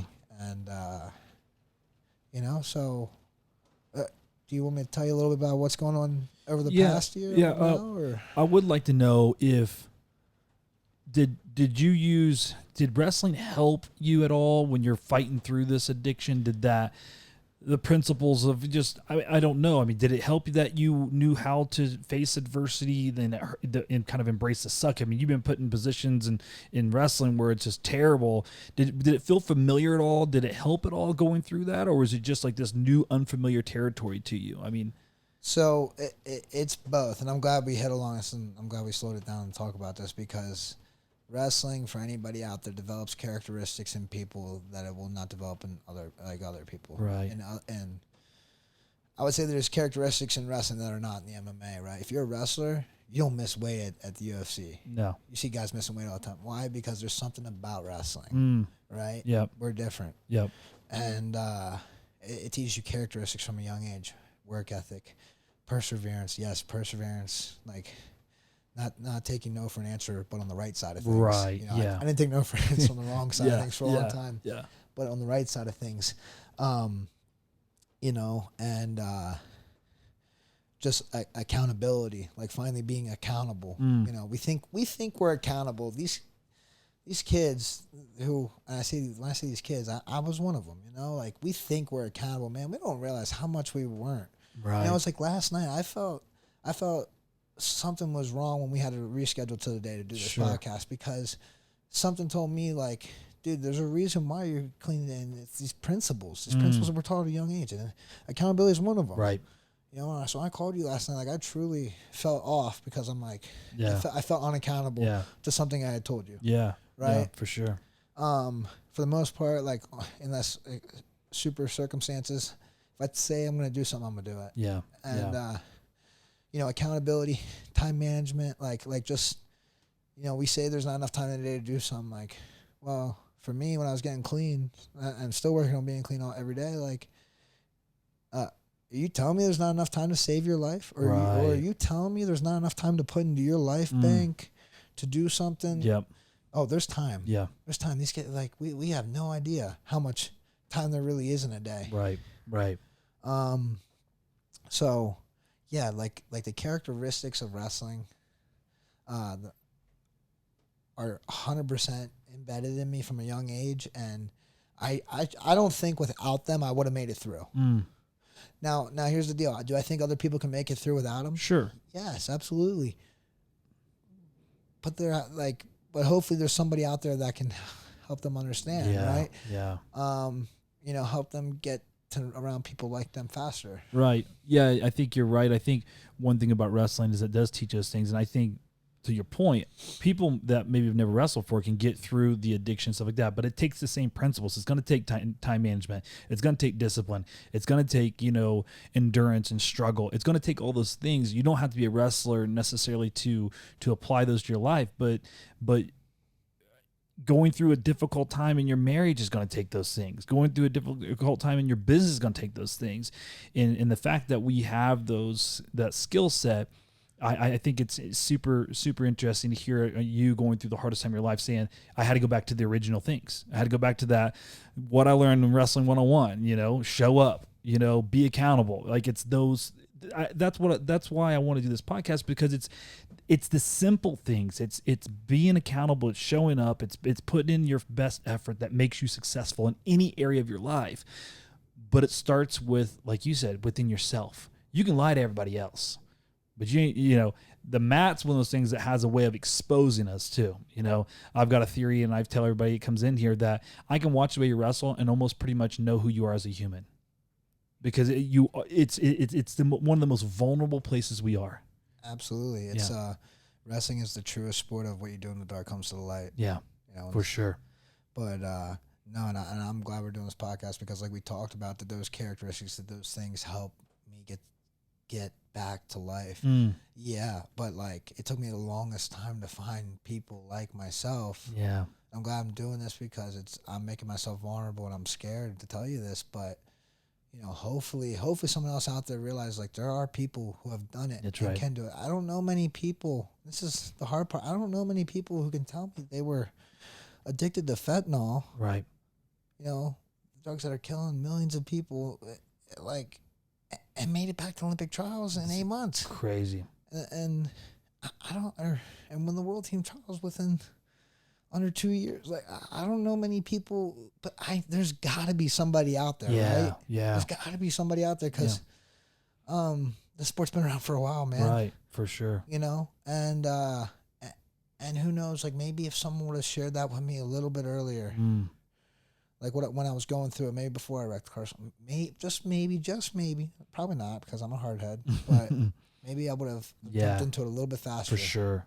And plus, you would at least had that resource and been reached out, you know. And I just want to encourage anybody that is listening, that's going through something, you know, find someone, look for them. You know, if I know Chance would say, hit him up. You know, if you're in that position, you know, find a way to get a hold of this man so he can, you know, speak life into you and his experience. Because, brother, I mean, you know, we'll get into where you are now as far as a competitor, but I can tell you, people around you believe in you. They hang their hat on the type of man you are now. I mean, just like I said, being among the elite of the elite out here, like, I know you've been an incredible wrestler, but people see you as an incredible person. And I think it's because of what you have been able to overcome. And, you know, and so I just want to say you've got a major place now in this world and with these people, but also with everybody around you. You have something to offer that, and normally I speak over people at the end of this. Kind of what my thing is. I speak over people at the end of my thing and kind of tell them, but it just feels like a natural place for us to do it now is that you've got this special gift now that you've been received this new life. And I believe God is using that to be able to create this new team around you of people that are have to discover that new life to move into their next section of what they're called to, or they're not going to make it. And you are rare. You're not. It isn't. A lot of the guys that I'm up there with haven't had your life. They're not.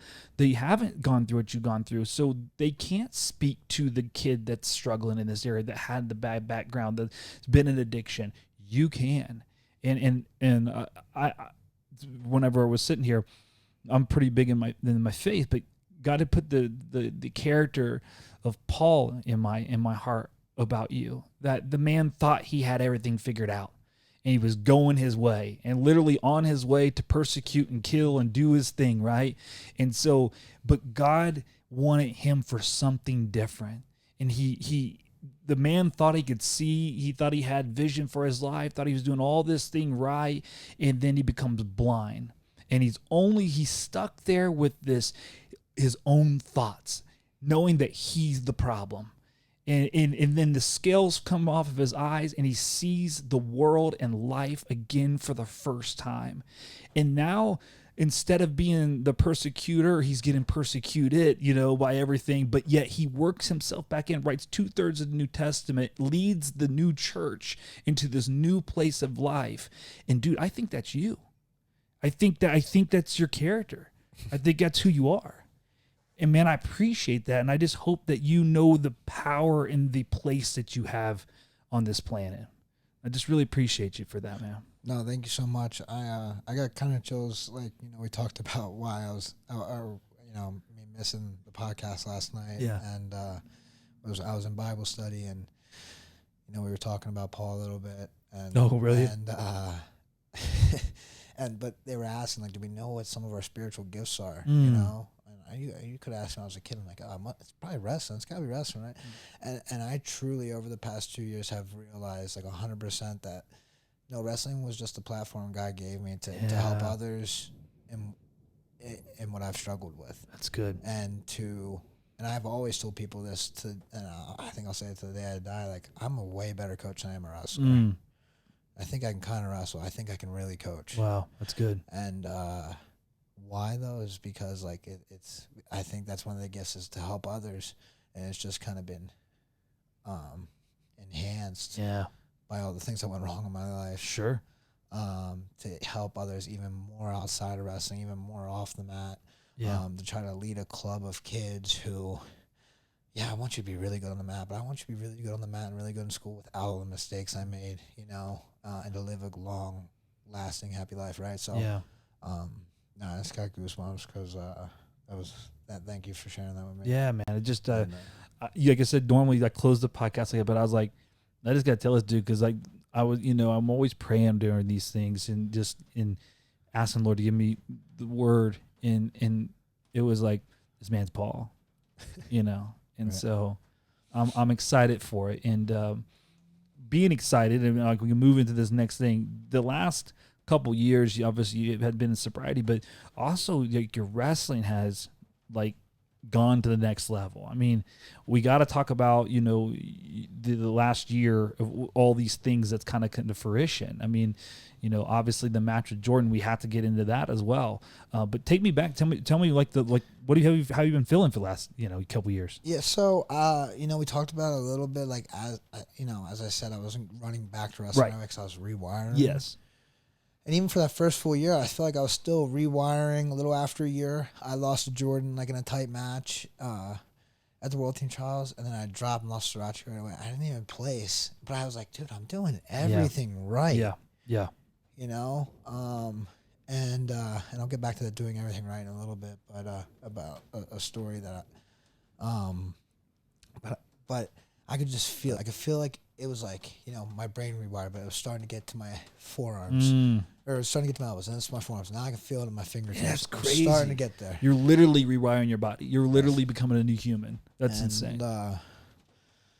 So I'm just begging for competition, begging like my, I'm like, I just had like a close match with one of the best dudes ever. Yeah. I know I'm there. I know I am. Just keep doing what I'm doing. Keep going up the mountain, right? And so I'm very blessed to be on like a team like Titan Mercury, right? Like these people are awesome. Andy Barr's an amazing human being, and I was supposed to do a trip. And now, mind you, because I didn't place the World Team Trials, I didn't place the Olympic Team Trials. I qualified for that, but and again, it was a crazy draw at the World Team Trials. It was Jordan, somehow I dropped down Russell Carter. So both those guys, world champion and national team. So it was a weird tournament, and I was supposed to go overseas to Russia in December with this little program we were doing with Navy to compete, and it's just like all I want to do is get back overseas. I wanted to get back to the stuff from when I was a kid, and the stuff that I just been missing out on. And the trip gets canceled because of stuff going on down in Russia, right, with COVID and whatnot. And mind you, because I'm not on the national team, like I know some of these international tours are tough. Like I'm probably not gonna be able to get on them, right? So I beg, right, to get on like the Nice, France trip. Andy Barth and Titan Mercury and Rugiano, they say, yep, you can go to Nice. Now, mind you, as I'm getting ready for all this, we had 2 kids, and we actually still weren't married yet at this point. Oh, wow. Because, and I would say we were ready for it, but because, like, she deserves something special. Sure. Especially for all the stuff I went through. Or she went through with me. So we had finally planned our wedding in Hawaii in February, 2-2. That's cool. And the Nice, France trip was supposed to be, like, I was supposed to get back, and we were supposed to be leaving and flying to Hawaii 2 days later. Oh, wow. Like, that's how she deals with me. Like, Cut the close. Yeah. But that's how lucky I am. She knows how important it was. Yeah. Well, Nice gets canceled the day before we're supposed to fly out. Wow. And I'm just like, dude, this is just like, it's just stifling me. Like, but did I change what I was doing? No, right? And so I'm like begging, like, for the next trip is 2 weeks after the wedding, not even. For the Yasar Dogu, one of the biggest tournaments in the world. Not on the national team, but I'm like begging these guys, like, you can get me on, like, and it's 2 days after the wedding, and like, or 2 weeks after the wedding, and the whole week of the wedding, like, I'm in Hawaii, you know, like, I'm trying to get ready. My wife, I didn't go and get on any wrestling match while I was over there. I wasn't that silly. I tried to still make sure it was as special as it could be. Right. And it was, and and I get on the strip of turkey, and then of course, like, dude, it just my first match was against another American, Dave McFadden. Yeah, Dave. Awesome dude. Dave's great. I think you had him on here. Yeah, I love Dave. He's a good dude. You know, Yeah. we were friends throughout college, and we have a real tight match, first match, and I beat him my next match. I have a past world champion and a past world silver that Jordan actually made the finals the 1 year, Sabalov, and I beat him, and then I beat the Turk, and then I beat the Asian champ at the time, who was number 9 in the world, to make the finals. I lose to Jordan in the finals, but still, I was like, I don't know many people that are American that have wrestled Jordan at 2 different tournaments, right? Yeah. Because to get to Jordan, you got to get to him, Yeah, right? that's right. So, it was just back to, okay, stuff was going, but it's going right. Like, just keep doing what you're doing, right? Yep. And so that was kind of like the kickoff to my year this year. Yep. Go home. They asked me to wrestle the Bill Farrell. I wrestled Bill Farrell. Win it. Look what I would say was really good. I'm really starting to ramp up, and then go to the U.S. Open, right? And I'm like, no doubt in my mind, I'm winning this thing. Like, things are just falling into place. I'm up by like 8 points in the semis against Dave McFadden again. Yep. And I blow it, dude. I give up. I was losing like 10-10 in the last 40 seconds. Like, just gave up points in bunches, and I would still say I consider Dave a good friend because, like, I've never had that night. I went back to my room, and a couple of things happened to me that night. Right, most of the dudes who lost the U.S. Open in the semis that were already qualified for World Team Trials, almost every single one was already qualified, forfeited out of the tournament. Mm-hmm. You did. You're right. I was there. I did not want to make weight the second day. No. I was already qualified. Yep.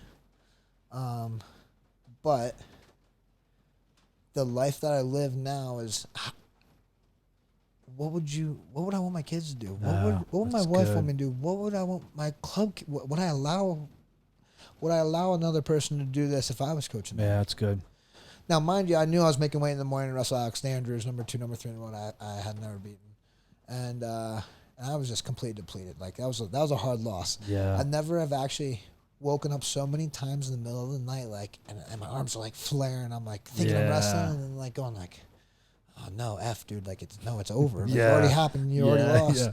That happened seriously like 7 times. Oh that my night. gosh, miserable. And you know, when you're cutting the weight, like after a win, it's easy to cut the weight. After a loss, like it's hard. Yeah. I'm just kind of like lollygagging it.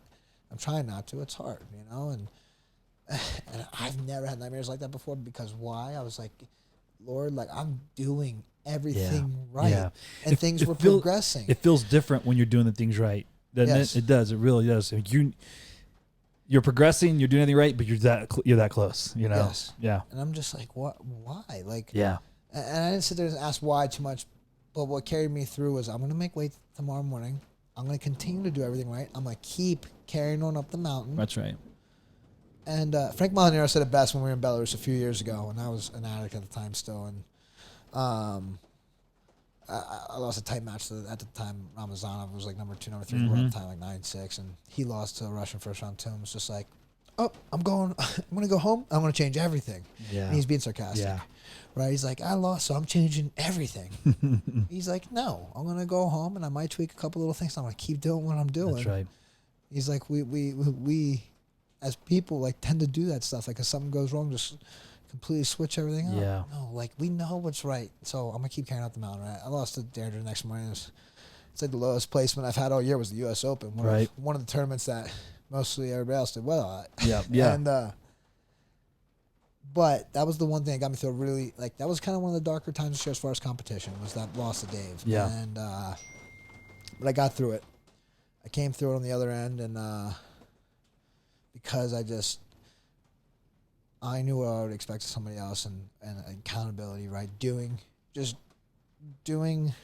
hard stuff and doing it the right way. Yeah.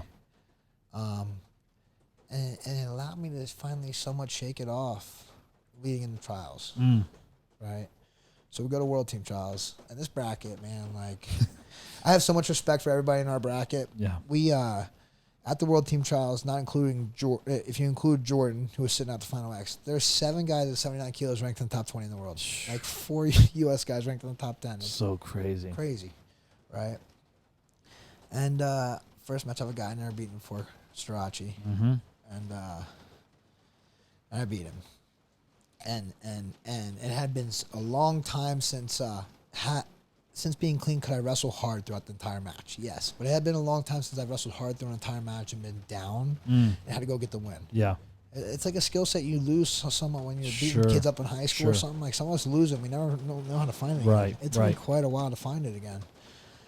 It happened, and then I get my rematch with Dave. Mm-hmm. I beat Dave that night to go to the World Team Trial Finals against Vincenzo, and so basically the day and the weekend of me winning the World Team Trials, I ended up beating Vincenzo in the best of 3, and that was the first time I really shared with everybody about being an opioid addict, what exactly had been going on, how long I had been clean in that interview, and you know the craziest thing, What's up? May 21st. Same day I wrecked my cars. Wow. And You have a new reason to remember that something day. told me this is start to open up, start to help somebody else now, right now. Yeah. And you know, again, like I said, I get scared to do this stuff, and I want to do it, but like I also want people to truly trust what I'm saying. Yeah. Now, I know people are out there waiting for the other shoe to drop, and I can tell them it's not going to happen. Yeah. Yeah. Why? Because I'm going to continue to work on it That's every right. day. And not because I might not go and just can do it. I Right. can't do it on my own. Right. But because I'm going to keep working on it. And someone just finally told me, like, dude, like, this is the step where you help another. Yeah. This is the part. Like, but it was the keep going, keep carrying on. Yeah. You lost the U.S. Open. Like, things went totally wrong. Yeah. Keep doing what you're doing. Yeah. Keep doing what you're doing because in your heart of hearts, you know it's right. And then, boom, I win my first World Team Trials, you know. And that takes us to, I had been in the works with switching over with, you know, leading the World Team Trials. Like I had at this time switched over to dude, like I'm so lucky to be with New York City RTC, with Columbia University, and then being partnered with NJRTC with Princeton. Like, Yeah. Kendall Cross, Reese Humphrey, like there's no other. They're great. Yeah, and you know the thing is that like for some reason I always felt open to talk to Reese throughout the whole thing. Like as I was going through the addiction, as I was coming through it, he's known most of it. And for some reason when I first started training with Kendall throughout like the year leading up to those trials, like a little bit here and there before I was really with them, I felt so open to talk to him about it. He has been through somewhat similar things. Yeah.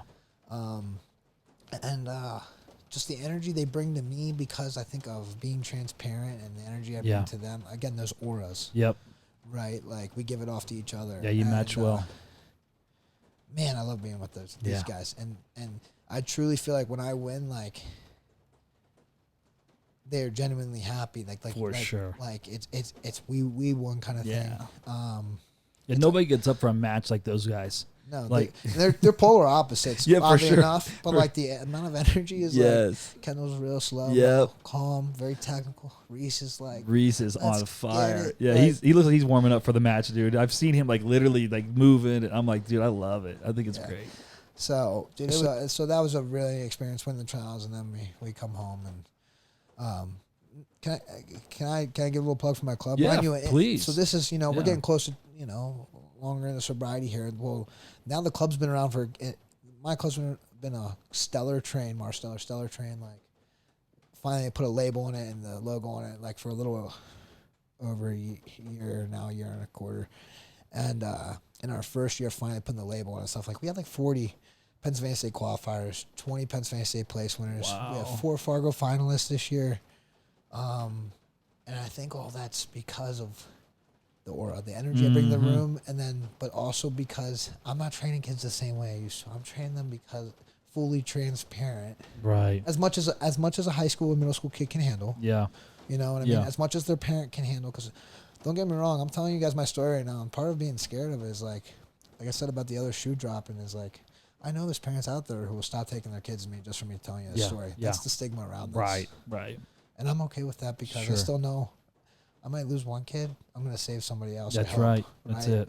So, man, Stellar Train's been like, it's really awesome. And I get to bounce my ideas off my clubs off of guys like Dave Taylor with his M2 and Justin Accordino is an All-American hustler with his Savage team up in New York. They're probably the best team in New York. And like, just like, I feel like, we already are a staple in the national community of wrestling. Yeah. And we have some awesome kids. We live closer to the club now. We live closer where most of my good club kids are. And they come over to the house all the time now. Why? Because I think their parents trust me to take care of them. But now I have my sons around people who aren't just dad, who are around good young leaders. Yeah. And it's like, it's just this trickle effect, man. So that's probably one of like the greatest blessings That's I've so gotten cool. out of sobriety. Yeah. It's watching these guys like grow my kids up, but because also hopefully I'm instilling the right values into those kids. Absolutely. So That's cool. Because it's like I said before, like, kind of like what you said before, but like, dude, dad can't tell you anything. So if I can tell a kid something, I can tell my kid, my kid. Yeah, exactly. So yeah, so all that's been going. So mind you, all that's been going on. I've been running my club That's while crazy. training That's good.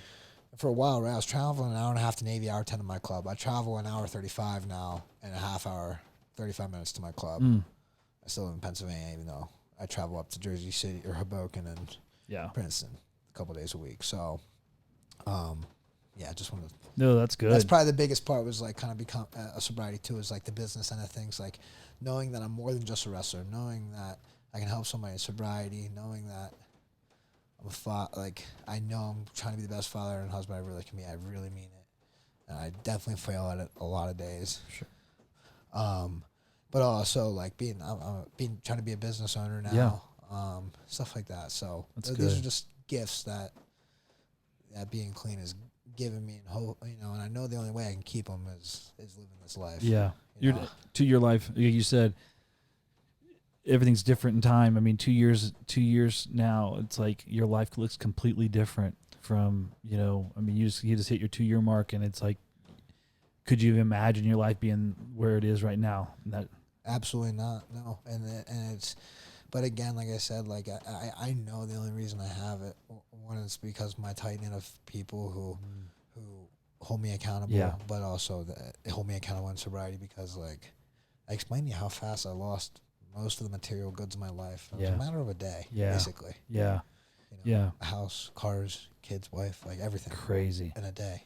It's interesting because it's all been given back to you and pressed down and amplified, and that's a cool thing, just a testament to our faith in what, someone that truly loves us and sees the best in us. It's like if we just continue to follow those steps, it's like it all comes back. It's all better, it's just we got to trust the process, Absolutely. Yeah. But I'll say it again, like I know the reason why I have anything in my life is because of the way I'm living my life. Like, absolutely. I know I couldn't have it, and I truly want to continue to work on it, not go backwards. So So you had the match with Jordan. Yeah. So this is a kind of crazy point in my career. It's so we go to Final X, and I feel like I'm finally where I belong. Yeah. Like these are the matches I should have been in a long time ago. I was holding myself back from, and once again, like I think the biggest so I ended up losing to Jordan in the best of 3, but I took match 2. Yeah.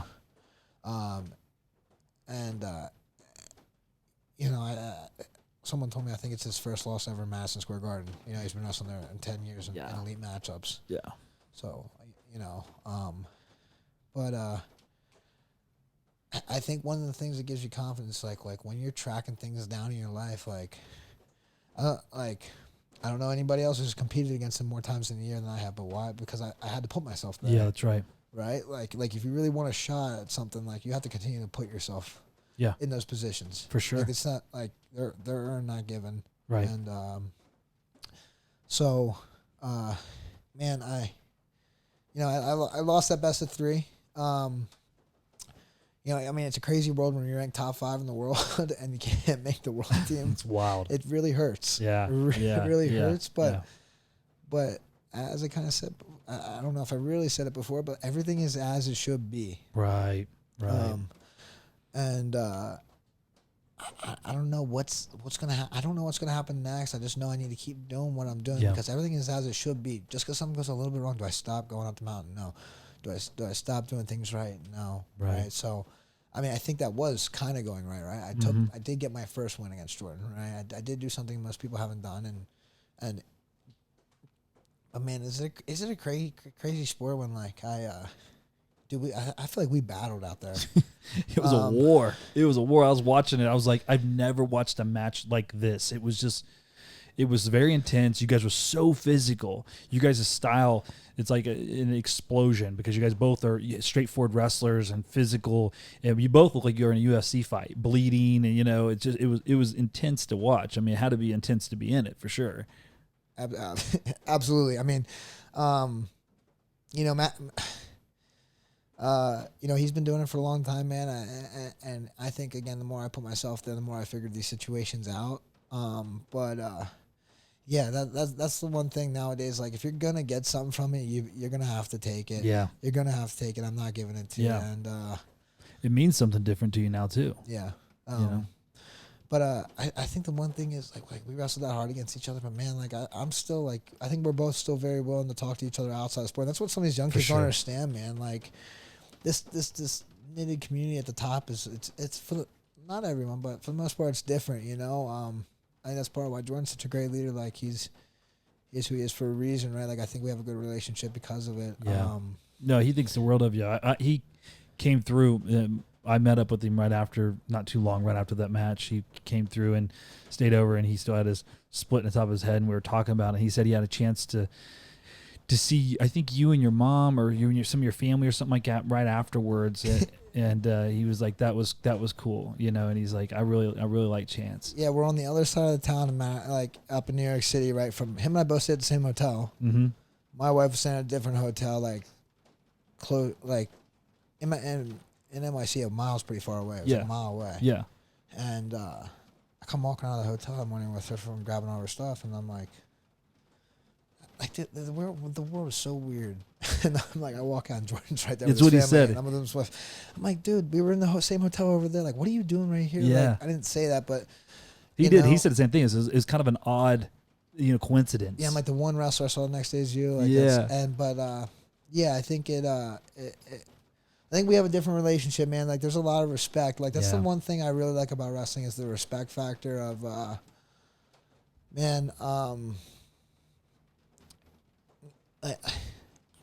I dislike I dislike trash talk. Yeah.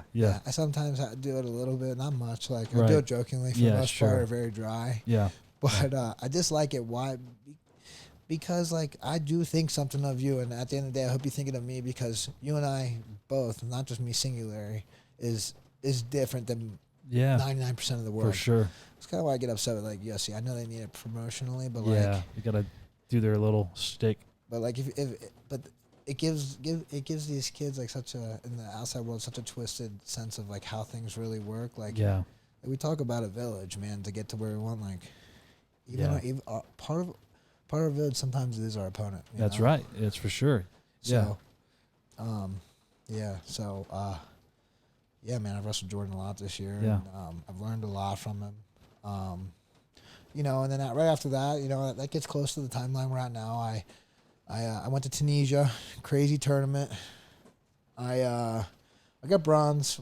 It was a weird tournament. There was 2 round robins of 4 and 3. There's a 7-man bracket. Of course, they throw and then they cross bracket them. Of course, they throw the American in the round robin of 4, and all 4 of us were ranked top 10 in the world. The Greece guy is like top 10 in the one rankings, like the system rankings, but he was also the European champ. Just won the Europeans and U23 Worlds. That was my first match. I tech fought him, and then we had 2 Iranians. I beat the Iranian that had a close match with Jordan in Turkey. I beat him. He was the Asian champ this year. Yep. Top 10 in the world. And then I lost to the other Iranian who Jordan beat in the finals last year. Yep. Which the Iranian I beat that guy. But the one I lost to and myself, we made it out of the pool. I lost to a Kazakh right away. I wrestled 4 matches in an hour and a half. It was a lot. Yeah. It's been a lot of wrestling over the last 6 months. Yeah. And then I tag fought India for bronze. But and in the other pool you had Kazakhstan, India, which were both pretty good. But then you had like Algeria, and they had a pool of 3. So it was almost like both those guys wrestled 1 match, and then the other pool's over here wrestling 3 top 10 guys in the world. It's crazy. Yeah. So I But I think that's like another good little key to this world. Like especially being the American when you're overseas is like the lifestyle I've learned to live is like expect adversity. Like for instance when we were in Turkey, like the only person you really don't want to wrestle overseas, like not because like you're scared or whatever. It's like if you're an American, you go overseas, you don't really want to wrestle an American first round. Yeah, of course not. Yeah. Because there's just this added connotation on it. Like, if you lose, like, Yeah. it's like, dude, you can't even beat the American. Even though we're probably one of the best. We are, I think, the best country in the world of wrestling. You know, but it's like, that thought trickles in your head. Yeah. And then, but as soon as it does, I go, I knew 2 days before the brackets came out, I go, my life goes like this. Yep. I'm going to wrestle Dave first round. You know? When we went overseas, I'm like, I started seeing the who's in the bracket, and I knew there was going to be 4 and 3 in the polls. And I was like, I know for sure I'm at least getting both Iranians. Yep. Yep. And so kind of living a life of expected adversity. Yeah. Not a life of not trusting. Right. Right. Like I talked about before, but a life of expected adversity is like, and expecting to work for the things that you want in life is, I think, a good way to live. For sure. I got, I know you're out here and you're going to be competing a lot more, but I got some just like kind of like closing questions and some of them are a little harder answers, but they're all personal. But so, like we all mean something different to each and every one of us. But if you had to put it in words, what does success mean to you? Well, how would you define success? Success to me is, I think there's a couple of ways, right? For the longest time, I believed it's how do other people perceive you, right? But I think at the end of the day, it's how do you perceive yourself truly? Yeah. And how do the people that are most important in your life, not the outsiders, how do they perceive you? And success, I think, is defined in a kind of unmeasurable measure, right? Yeah. Can it be defined in wins and losses? Yes, but can it be defined in that aura we talked about? Right. I would like to think I'm a successful person as far as aura. Like, I would like to think I'm a successful person as far as, like, one day you saw a guy in the gutter, and the next day when you see me walking down the road nowadays, like, there's some kind of gold ray shining off. That's my gold medal. That's good. Because I'm going to hopefully give it to somebody else that day. Yeah, that's good. Right? I like that. So that's how I kind of define success is with the close people, the people who are truly true to you, how they perceive you, and what you can do for others. That's good. I like that a lot. I like that gold medal thought there too. That's really good. So I know I know you mentioned your wife, but real quick I know maybe she'll listen to this, but what has she meant to you during all this? My wife she's been the rock in the family. I mean, just real quick, so people can understand how tough this sport is. I think compared to others, like for 6 weeks this summer, we moved into a new house. For the first 6 weeks this summer, like 42 days, right? I was home 6 nights. Wow. And she's at home with both my kids. Yeah. Both our kids. Takes a special woman. Yes, and she's the one who cooks for me every night, right? Yeah. Make sure she always makes, even though I maybe I'm out working for the family, somehow she's the one who always makes sure that I and those children, my boys Ken and Easton, have what they need. Yeah. So I think our relationship today is like stronger than it's ever been, and I think it's through what we've come through. Do I think there's some very tough times that I create them? Yes. Right. And that, they always say trust is when you're working on it daily, it's like a drop in the bucket, but like as soon as you break that trust, right, it's like just dump the bucket out. Yeah, like, for sure. And there's a lot of that I had to help build in her, because for the longest time when I was an addict, I wasn't a very good person. I made her think she was crazy, right? 'Cause she knew something was wrong. Yeah, we start gaslighting people, don't we? Yeah. And so for her to go through what she went through with me and somehow still choose me, I'm the lucky guy. Dude. That's incredible. What does truly living mean to you? Truly living, I mean, I think it comes a little bit back to what we just talked about just a little bit ago. Like I tell people nowadays, like, I know every night when I hit my head on the pillow, My wife makes fun of me because, like, I think most wrestlers can relate to this, dude. We wake up all night long. Whether it's for me, it's night eating because, like, I've cut so much weight in my life. Yep. Or just, like, bad sleep from, like, overall. Like, but I can fall asleep faster than anybody. Same. My wife's Right. like, "What's wrong with you?" I'm like, "Because I don't sleep well through the night, man. Like literally, if you say you got 10 minutes, I can make it happen." Yep. You know? So I believe that, Yeah. right? But I take it a step farther. Like, I think I fall asleep right away because, like, when I'm done, I'm done. Yeah. Because I know I put everything That's into my right. day. Yeah. So I think living, like, truly living is like, you know, and living a fulfillable life is like, this is a weird cliche, right? Like being okay to be okay, right? Mm.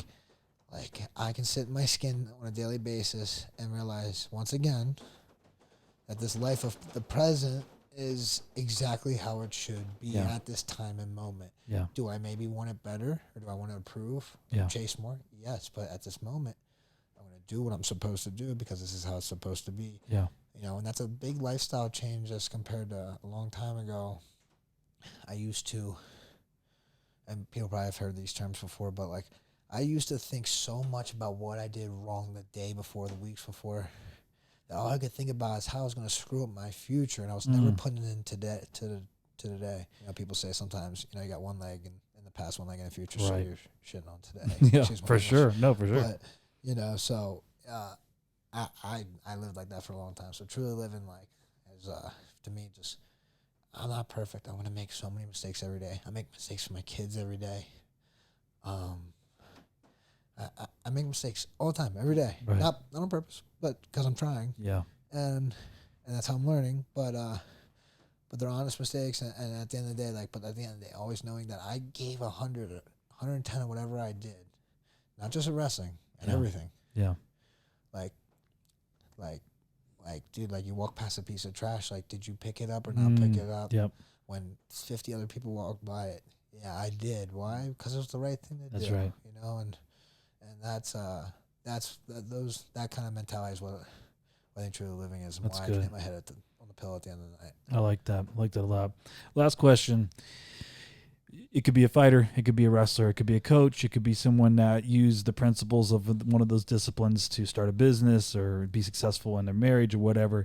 If you had to call, this is my call out section. If you had to call out somebody to sit in that couch and help other people and learn about our sport and the disciplines and they could apply it to other people's lives, who would you call out to be in? The first person I want to call out, somebody who's very important and been very important in my success in my life, is Chris Belanca. He's the head coach out of Vernon University. It's a D3 program in Pennsylvania. It's Yep. where I run my club out of for a few reasons. One, he's not exactly like I am. He didn't have the same issues I had as far as addiction, Right. but he, you know, he has degrees and stuff in helping, I think, psychology-wise and whatnot with that. And he is my biggest accountability person. Wow. He's the person who one of the biggest hearts, which is what I think you have to have in the sport of this world. You have to have a big heart Yeah. and be vulnerable Yeah. to be successful. And sometimes it hurts, but and he's had a big enough heart to allow me. Like, I wouldn't have my club without him, and we have this amazing, flourishing club. The lack of ego that he has, but just like his honesty with me on. Should you have really have done that? Right. He just gives me a look now. Yeah. And I go, all right, I'll fix it. Yeah. You know, That's good. I remember yelling at a club kid one night. I lost it. Yeah. Most time he believes it was righted. Right. You know, and he looked at me, and I'm just like, dude, I know I messed up. Yeah. I had to go fix it right away. Yeah, for sure. And that's the kind of person I want in my life. And he's a pretty remarkable dude. You know, he brought me in, but dude, he ran a D3 program. It was their second year of a program, so it was his second year there. But a second year program, they were top 15 in the country in Division III in the second year of a program. Not his second year of the program. No, Total. their second year of Wow. the program. You know, they beat basically every powerhouse D3 team in Pennsylvania. They took the number 1, number 2 team in the country on the brink in a dual meet down to the last match, and so I talked about all the stuff that wasn't really wrestling, but the dude knows what he's doing wrestling wise That's good. too. That's cool. People shouldn't trend lightly on him. Yeah, So, it's good. That'd be a good one for sure. yeah. Anybody else top of your head that you think would be good? Dude, there's so many. I right? know. Like, I know. Our like sport's there's so. loaded. I mean, I would sit there and continue to talk about my tight knit. Like, Yeah. I talked about Kendall and Reese earlier. Yeah. And the energy they bring to the sport. Reese has been on. Yeah, Yeah. he's awesome. So- Yeah, I gotta get Kendall on. I And, like to talk to Carrie at some point as well. Yeah. and then I have a young kid coming up in college who I treat like a man. Mm. He's older than 18, but I treat him like a man. His name's Matt Lackman. He runs my club when I'm going. He was a D3 freshman All-American last year. He's another accountability partner I have that there's no one in the world I probably trust more with my kids than this guy. That's awesome. He's like a younger brother to me. And I feel like I do all these like interviews and stuff, and I never really give him the shout out That's he cool. deserves. That's cool. He's also one of the only reasons Stellar Training is about, because when I've been gone all these days, which normally Chance Marsteller's clubs ran off Chance Marsteller. Right.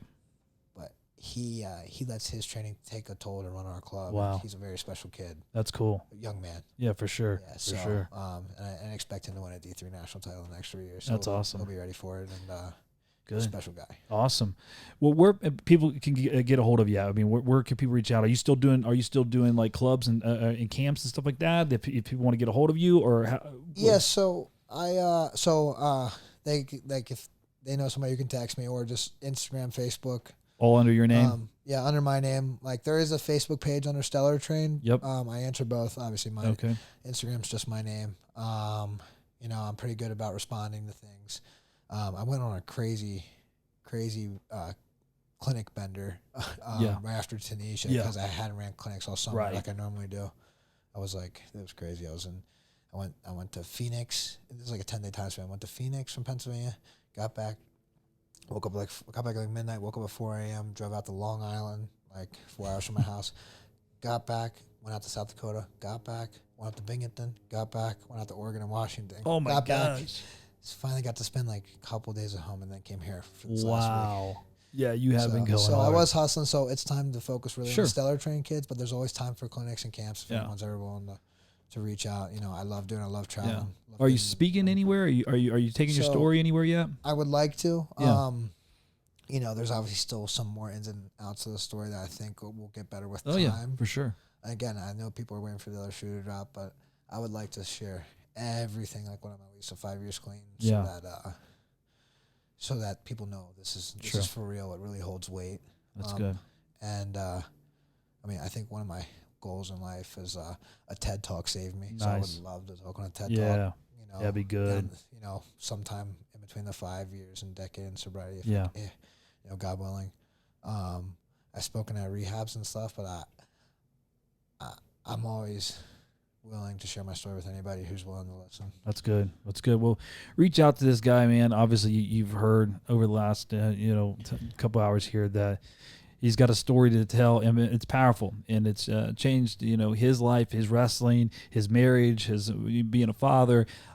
He's living a completely different life now, and I know for one, man, I'm just excited. The community of wrestling loves you. They're surrounding you with love, and man, I know sometimes this sport can be, like we talked about, can be kind of like an individual thing, but I'm not kidding when I'm saying over half the people that I've talked to have mentioned your name. So you're making an impact in a major way on and off the mat. So I appreciate you doing this podcast with me, man. And just, dude, anything that we could ever do for you, we're here for it because we're believers in you. And I can't wait to see you compete still for the next level that you want to accomplish. I think it's still in the cards, man. And also your camp. Are you doing camps over the summer through Stellar Train? Can people? Are we doing that? So like I said, I do open clinics like for people who are if they want to call, reach out, bring me into their club. But That's good. That's good. Yeah. Anytime you get under this guy and learn some stuff, make sure you take the opportunity serious and make it happen, brother. I appreciate you, Chance. Thanks so much for doing this, and keep fighting for success, brother. no, thanks for having me. That's I will. awesome. All right, that's it, bro.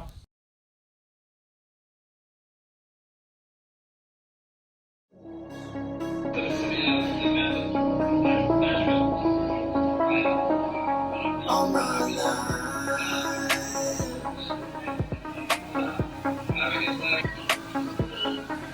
All my life. If it looks too hard, you try it. Your body's says no, you defy it. If it's a better way, you apply it. If you lost your way, you find it. Be ground and don't hide it. And if you see evil, you fight it.